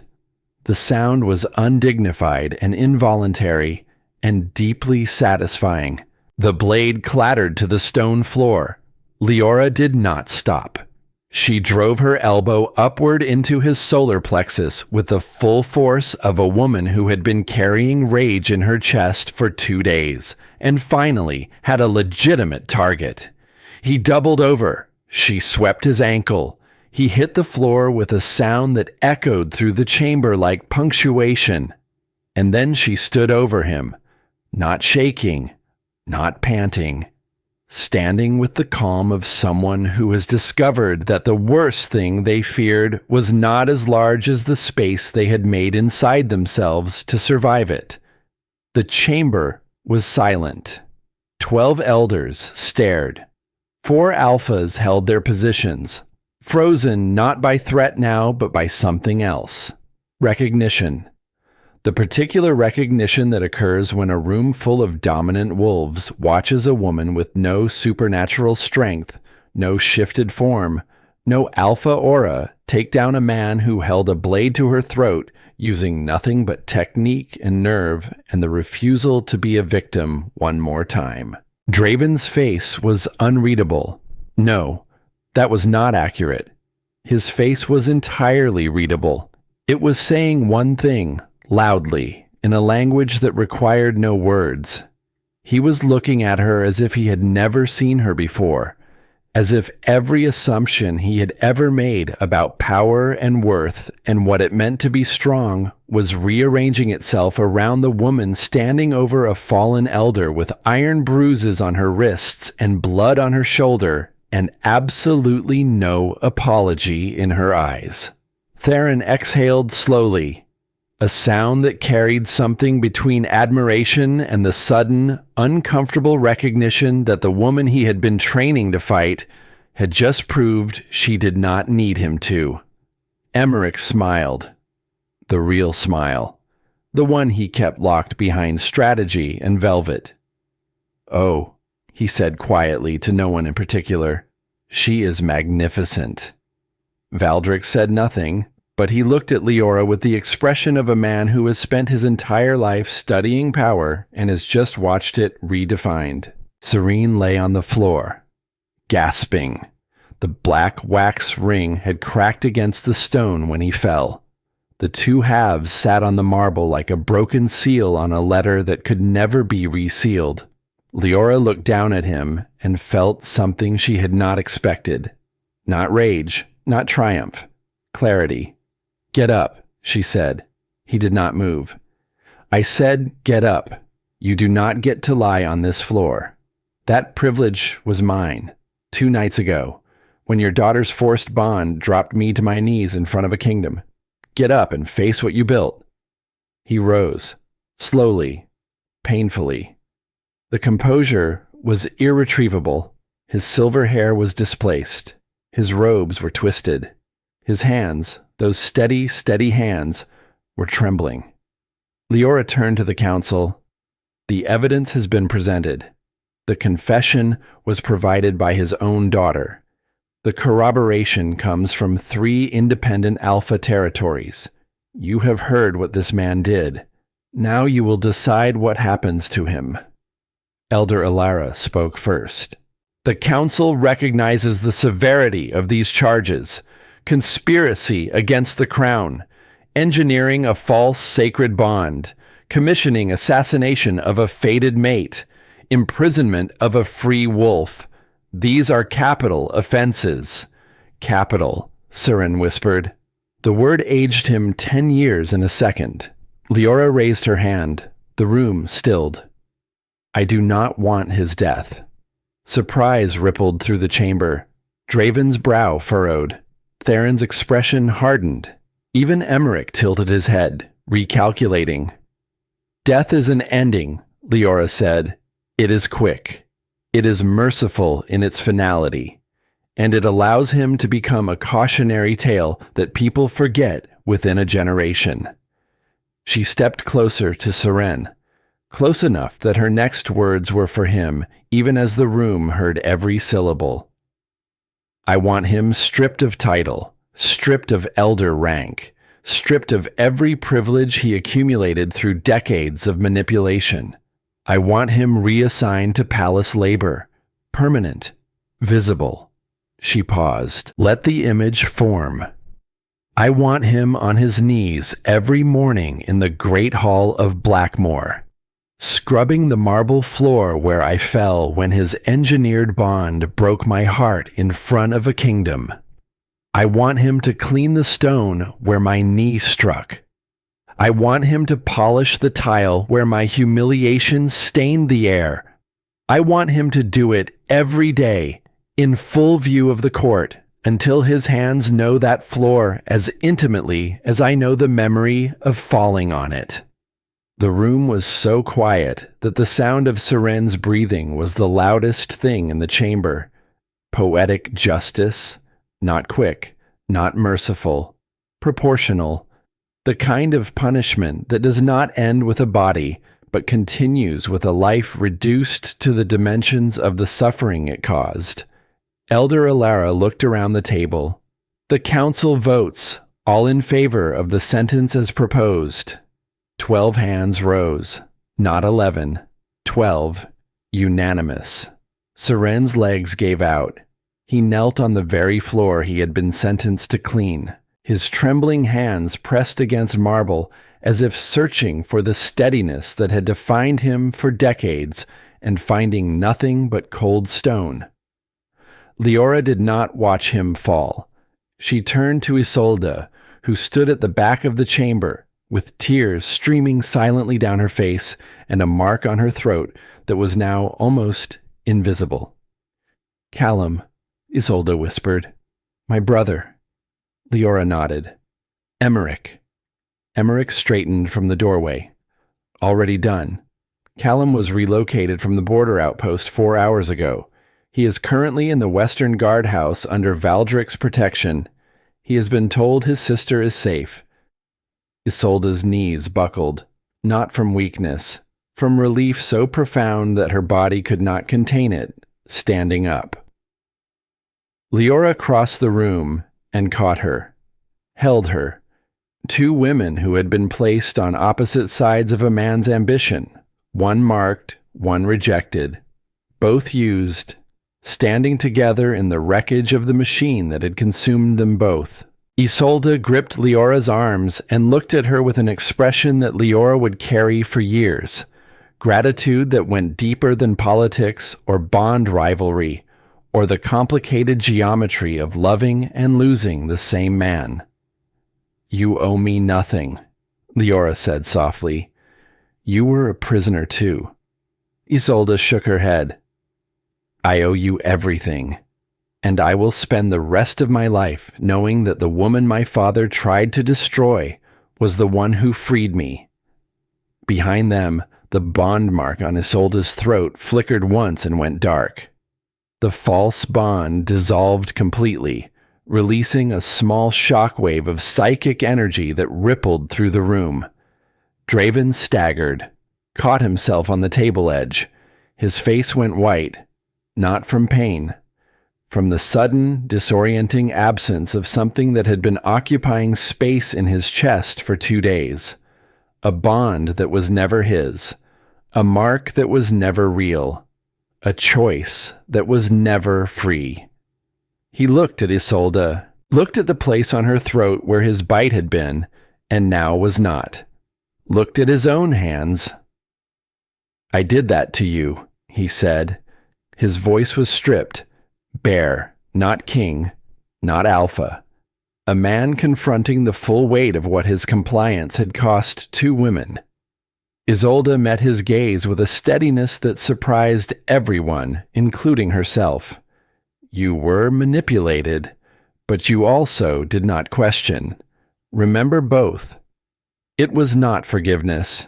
It was truth delivered without cruelty. And truth without cruelty was the most generous thing she could have given him. The council session dissolved into the organized chaos of aftermath. Guards took Seren into custody. Territorial representatives began recalibrating alliances. Elders who had spent 2 days watching from the sidelines suddenly found their voices, speaking urgently about stability and unity and the need for visible solidarity. But the real war had not ended. It had clarified. Seren's network of minor pack alliances, the coalition he had built in the shadows to support his bid for power behind the throne, did not dissolve with his arrest. They activated. Within hours, the eastern border reported organized aggression, patrol units ambushed, supply lines cut. A coordinated military response by wolves who had been promised a new order and now fought with the desperate fury of those who understood that their patron's fall meant their own. The war lasted 3 nights. It was not a grand, theatrical conflict of massive armies clashing on open plains. It was fast, brutal, surgical, forest skirmishes, supply chain sabotage, targeted strikes on communication lines, the kind of war fought by desperate factions who know they cannot win through force and instead try to create enough chaos to negotiate survival. Liora rode at the front of the second flank, not as ornament, not as symbol, as tactician. Valdric had reviewed her strategic proposals the morning they deployed and made exactly one adjustment, a minor repositioning of the eastern scouts that improved coverage by 12%. The rest he approved without modification. When Theron asked him why, Valdric replied, "Because her plan is better than mine, and ego is a luxury we cannot afford." She wore no armor. She carried no blade. The scar on her shoulder, still healing, still visible beneath the fabric of her riding clothes, caught torchlight as they moved through the forest corridor toward the first engagement. The wolves who rode behind her saw it, a wound taken for their king, a mark earned in blood that no ceremony had granted and no elder had sanctioned. It became symbol before she intended it to. The scar of the rejected mate who rode to war anyway. Draven rode beside her, not ahead, beside. Their horses matched stride, and the visual communicated something that neither of them needed to articulate. 2 forces in parallel, equal pace, equal risk. On the second night, they made camp in a clearing surrounded by ancient pines. The minor pack forces had retreated to a fortified position near the eastern ridge, and the final engagement would come with morning. Around them, wolves sharpened blades and checked wounds and tried to sleep in the particular way that soldiers sleep before a battle. They are not certain they will survive. Draven came to her tent. He did not enter. He stood outside the canvas flap with the careful distance of a man who has learned that proximity is something to be earned rather than assumed. "If tomorrow goes wrong," he said quietly, "I need you to know something. Do not give me a deathbed confession while you are still breathing." The faintest curve of his lips, not quite a smile, the ghost of one. The first time in 3 days that his face had attempted anything resembling lightness. "I am not confessing," he said. "I am correcting. Every decision I made from the night of the blood moon until now was built on the belief that strength meant choosing what was hardest, that sacrifice meant giving up what mattered most, that a king who wanted something for himself was a king who had already failed." He paused. The firelight caught the angles of his face. The mark on his throat where Isolde's bite had been was gone completely. Just skin. Just him. "I was wrong. Strength is not sacrifice. It is discernment. Knowing what to protect and having the courage to protect it even when the cost is visible. Even when it looks like weakness to everyone watching. Even when the woman you should have chosen is riding beside you into a war that your own blindness helped create." Liora listened, did not interrupt, did not soften. Let his words land where they landed and settle into the spaces between everything that had happened. "You do not get to rewrite the corridor," she said finally. "You do not get to go back to that night and undo the turn of your back. I know. And tomorrow, if we survive, you do not get to mark me as reward for bravery or claim me as spoils of victory. I know that too. Then what are you asking for?" He was quiet for a long time. The fire cracked. Wind moved through pine needles with the sound of something vast and patient. "The chance to stand beside you," he said, "not as your king, not as your mate, as the man who chose wrong and wants to spend whatever time remains choosing correctly."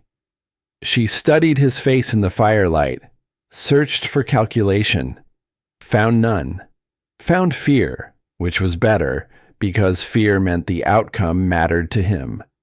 Fear meant he understood that her answer was not guaranteed and that the uncertainty was something he was willing to carry. "Tomorrow," she said, "survive first, earn second." He nodded, stepped back, turned to leave. "Draven." He stopped. "You rode beside me today, not ahead." "Yes, I noticed." She went inside her tent, closed the flap, pressed her hand against the bond scar beneath her collarbone, and felt it pulse. Not with the devastating certainty of the corridor, not with the agonizing severance of the ceremony.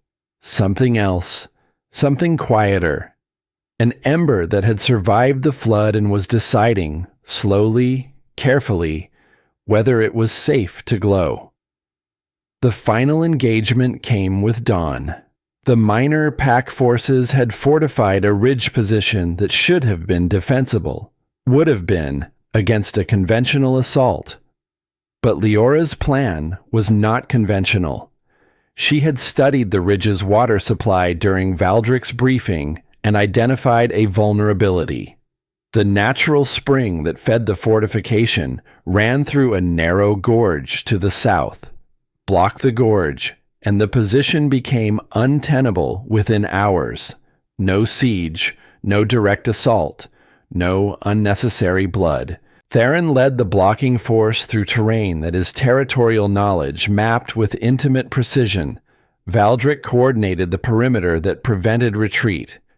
Emmerich's intelligence network had already identified and neutralized 3 escape tunnels the minor pack leaders had prepared.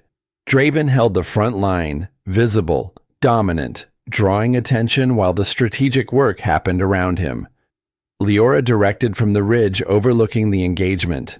Not hidden, not safe. Visible. So that every wolf on both sides could see who was orchestrating the end of this war. By midday, the fortification surrendered. The minor pack leaders emerged with the particular expression of men who had gambled everything on a patron who promised them a new world and delivered them a prison instead. One of them, a thick-necked alpha named Garen who had led the most aggressive faction, looked up at Draven as guards secured his wrists. "You risk everything for her?" he sneered. Draven did not hesitate. The answer came before Liora could speak, before anyone could intervene, delivered with the quiet certainty of a man who has spent 3 days and 3 nights arriving at a truth he should have recognized in a moonlit corridor. "I risk everything with her." Not for, with. The distinction traveled through the assembled wolves faster than fire through dry brush. It reached Liora on the ridge and landed in her chest with a warmth that had nothing to do with the bond and everything to do with choice. By the 3rd night, resistance collapsed. No prolonged siege, no throne burned, no exile demanded. The message was clear without being spoken.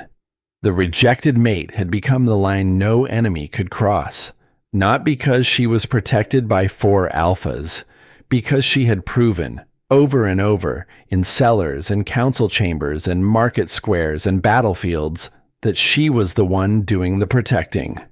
They rode back to Blackmoor in formation, Liora at the center, 4 alphas aligned around her like compass points. The wolves who followed behind them were not following a king, they were following a direction. And for the first time in Blackmoor's long and bloody history, that direction had been set by a woman who held no title and every room. The palace gates opened. The courtyard that had seen arrows and confrontation and the worst night of her life filled with wolves who parted as she rode through. Not bowing, not yet, but watching with the particular attention of a population recalibrating who matters. Liora dismounted. Her shoulder ached.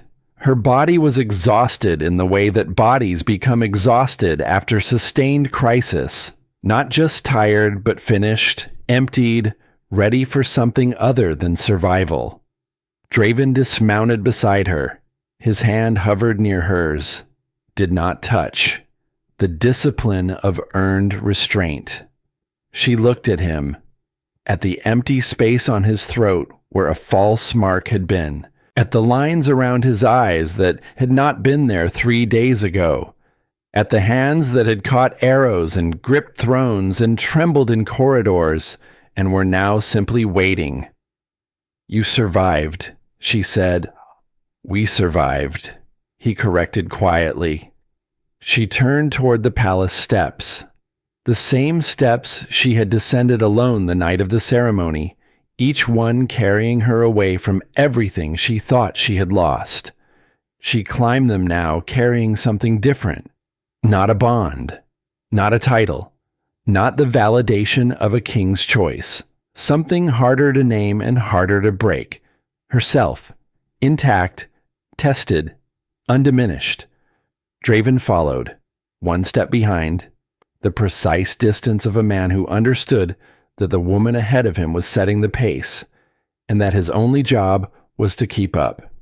Inside the palace, Seren knelt on the great hall floor, a bucket of soapy water beside him, a brush in his trembling hands. The marble gleamed where he had already worked, polishing stone that still held the molecular memory of a woman's humiliation and a kingdom's applause. He did not look up when Liora passed. She did not look down. Some symmetries speak for themselves, but as she crossed the threshold into the corridor beyond the hall, she paused, turned, not to Seren, to Draven. "Victory is not forgiveness," she said. His eyes held hers. No flinch, no defense. Just the steady gaze of a man who understood that the hardest part of earning something back is accepting that earning has no end point. "I know," he said. "What do you intend to do about it?" "Be patient." "How patient?" "As long as it takes." She searched his face for the calculation she had learned to look for. The political maneuvering, the strategic positioning, found nothing but a man standing in a hallway with empty hands and a willingness to wait. "Then wait," she said, and walked away, not in anger, not in punishment, in the measured pace of a woman who has learned that the most powerful thing she can do is set the terms and trust herself to know when those terms have been met. Draven watched her go, his wolf pressed against his chest, not with the frantic possession of the courtyard or the desperate dominance of the ceremony aftermath, with something quieter, something that recognized the woman walking away, was not leaving. She was leading, and he was learning, painfully, gratefully, with every step she took ahead of him, how to follow. 3 weeks passed. They were not dramatic weeks. They were not filled with arrows or assassinations or the particular chaos that had compressed the first 3 days into a lifetime. They were quiet weeks, the kind of quiet that follows a storm so violent the landscape needs time to remember what stillness feels like. And in that stillness, things grew. Blackmore healed the way old structures heal, slowly, visibly, with the scars left in place because removing them would mean pretending the damage never happened. The council reformed around the gap Seren had left. Elder Ilara assumed the advisory seat, and her first act was to propose that council sessions include representation from non-ranked wolves. The motion passed with 10 votes. Not unanimous. Progress rarely is. The territorial alliance held. Theron returned to Ashfang but left a permanent envoy at Blackmore. A young female warrior with his same scarred intensity and a talent for saying exactly what needed to be said at volumes that made diplomats uncomfortable. Valdric established a joint intelligence network between Western Ridge and Shadow Vale. Coordinated through Emmerich's existing infrastructure, the 4 territories did not merge. They aligned. The difference was sovereignty preserved through cooperation rather than consumed by it. Isolde left Blackmore on the 8th day, quietly, without ceremony. She took Callum with her, the 14-year-old brother whose safety had been the chain around her throat for longer than the false bond mark. They traveled to the coastal territory where Isolde's mother's family still held a small estate. Not exile. Choice. The first real choice Isolde had made in years, and Liora stood at the gates and watched her go with the particular ache of watching someone you nearly hated become someone you understand. Isolde paused at the gate, turned back. The mark on her throat was completely gone, just skin, smooth and unburdened. "Will you be all right?" Isolde asked. The question was not about safety. It was about everything else. "I will be what I choose to be," Liora said. "That is enough." Isolde smiled, small, real.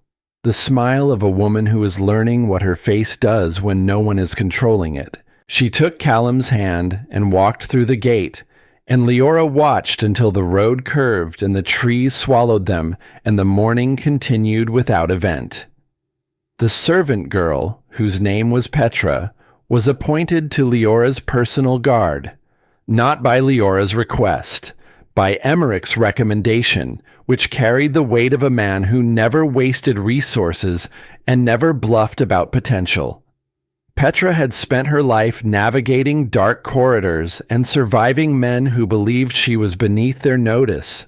Those skills, reframed and formalized, made her one of the most effective intelligence operatives in the palace. The girl who had been assaulted in an alcove now carried a blade at her hip and the quiet authority of someone who had been given a reason to stand tall. Liora saw her in the corridor sometimes. They did not speak about the night they met. They did not need to. Petra would incline her head as Liora passed, and Liora would nod back, and the exchange carried the entire weight of a kindness given freely in the dark and returned when it mattered most. Seren scrubbed floors. Every morning, without exception. The Great Hall of Blackmore was vast, and the marble required attention that could not be rushed. He arrived before dawn and worked until the court assembled. His robes were gone. His ring was shattered. His silver hair, once immaculate, hung in unwashed strands around a face that had aged a decade in 3 weeks. His hands, those once steady hands, shook now, not from fear, from the repetitive motion of a brush against stone, from the physical reality of labor performed by a body that had never known it. He did not speak. No one spoke to him. He existed in the particular silence reserved for the disgraced, a silence more punishing than any cell because it occurred in public, in full view of the world he had built and lost. Sometimes Liora crossed the great hall while he worked. She never paused, never looked down, never adjusted her pace. The symmetry was complete. She had knelt on this floor involuntarily. He knelt on it now by sentence. The marble held both memories and treated them with the same indifference that stone offers all human suffering. It simply endured. Draven waited. He did not perform patience. He did not make grand gestures designed to demonstrate how well he was waiting. He simply continued, rose early, met with advisors, reviewed territorial reports, trained with his guard, made decisions with the steady, unspectacular consistency of a man who had learned that leadership is not a series of dramatic moments, but the accumulation of unremarkable ones. But Liora noticed the changes. Small, incremental, the kind of changes that only someone watching carefully would detect. He asked Ilara's counsel before announcing policy changes.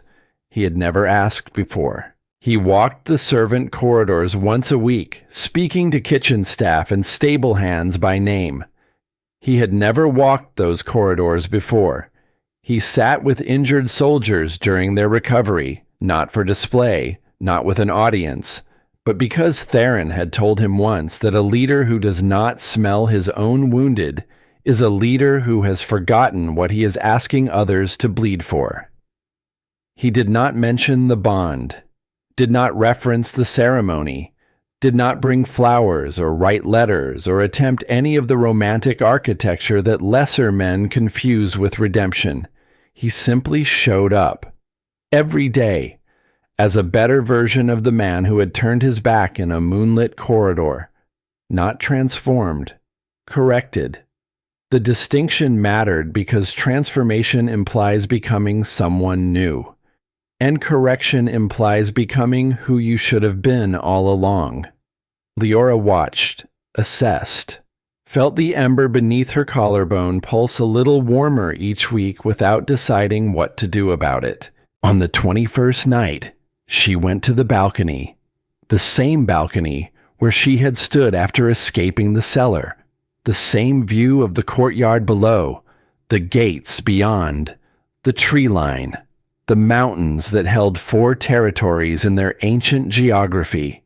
The air was cold, clean, the kind of cold that does not punish but clarifies, that strips away everything unnecessary and leaves only what is real.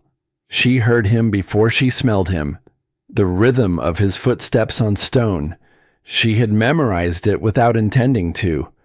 The particular cadence of a man who carries weight in his shoulders and distributes it through deliberate, even strides. Draven stopped behind her, close enough for warmth, not close enough for contact. The discipline was no longer effort. It had become habit. The habit of a man who had learned that the space between them was hers to close. "You have not slept," he said. "Neither have you." "I had reasons." "Reports?" "No. Thinking." She turned then. The moonlight caught his face. No crown. He had stopped wearing it 2 weeks ago. Not a declaration. A quiet removal that no one questioned because the authority had not diminished with its absence. He looked tired. Not the exhaustion of crisis. The deeper tiredness of a man who has been doing the hardest work there is, which is becoming someone worthy of what he wants. "Thinking about what?" she asked. "About the fact that I have spent 21 nights wanting to come to this balcony and not coming, because you did not invite me.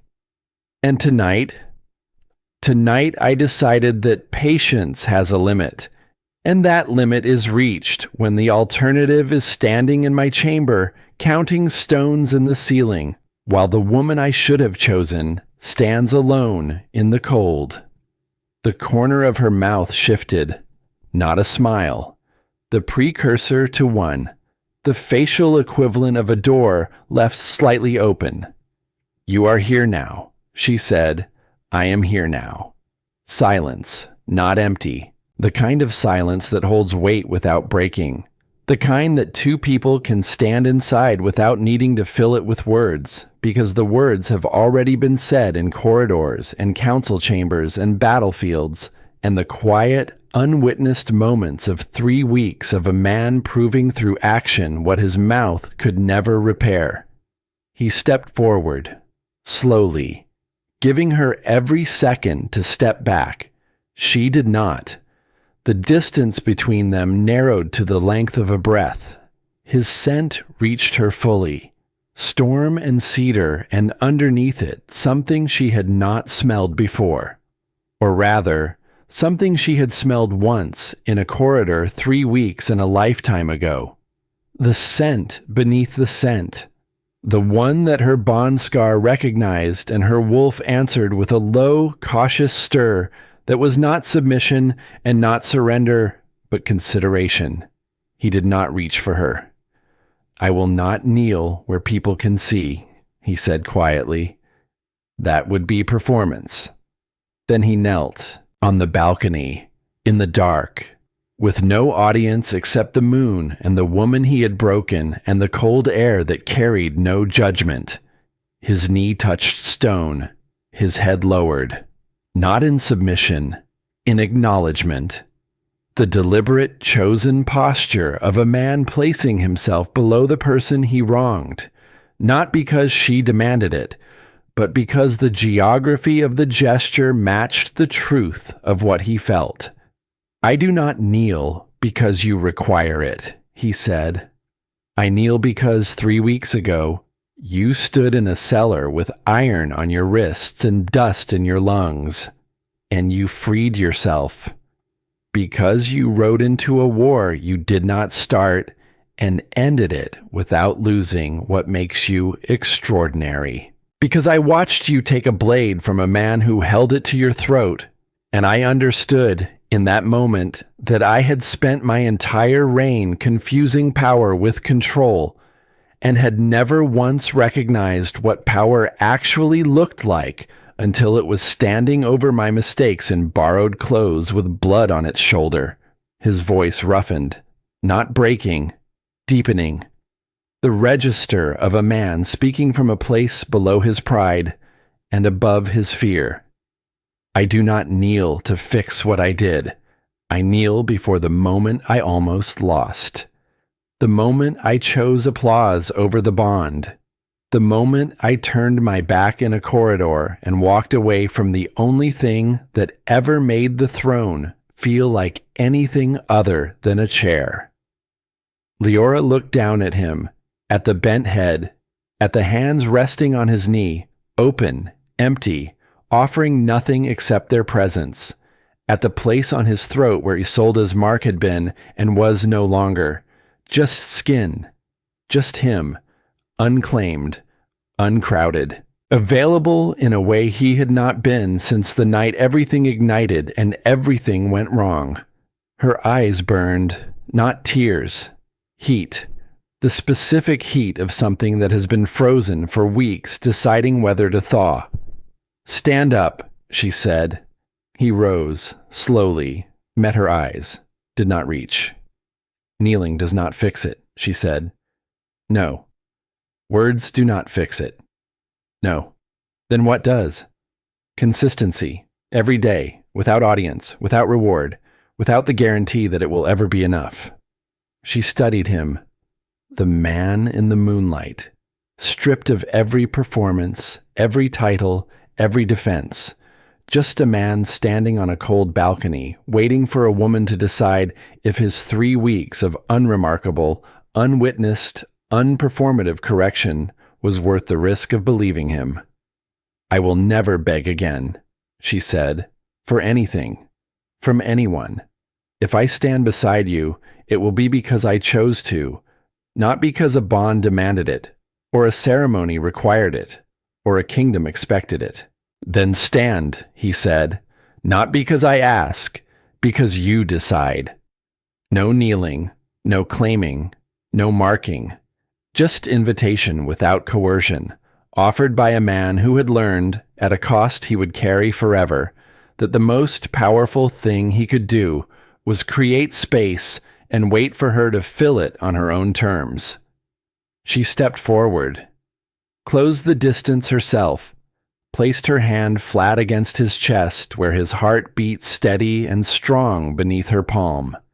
He covered her hand with his. Equal pressure, neither pulling, neither retreating. "This does not mean I have forgiven you," she said. "I know. This means I am choosing to stand here. That is enough." "It is not. But it is a start." He leaned forward, slowly, rested his forehead against hers. Not a kiss, not a mark, not a claim. Forehead against forehead. The most vulnerable gesture a wolf can offer another, because it requires closing your eyes near someone who has every reason to hurt you and trusting that they will not. She closed her eyes. The bond scar beneath her collarbone pulsed. Not the detonation of the corridor, not the severance of the ceremony. A pulse, slow, warm, imperfect. The heartbeat of something that had been shattered and was not healed, but was deciding, cautiously, with the earned wisdom of a woman who would never again confuse fate with guarantee, that it was willing to try. He did not mark her that night. He did not claim her before the pack. He did not perform a ceremony or make a declaration or do any of the things that the world expected an alpha king to do when he had finally earned back what he nearly destroyed. He chose something harder, a time, and 3 weeks became 4, and 4 became 6, and 6 became the night when the territories gathered again in the great hall of Blackmoor, not for a marking ceremony, but for something the kingdom had never seen. Liora stood at the center of the hall, the same marble, the same ancestral banners, the same 500 wolves who had watched her kneel now watched her stand. Draven extended his hand, open, not commanding, inviting. She took it, not yielding, choosing. Equal pressure, equal grip. No one knelt. No one bowed. The wolves watched, and what they saw was not a king reclaiming a discarded mate, but 2 people who had survived each other choosing to walk in the same direction.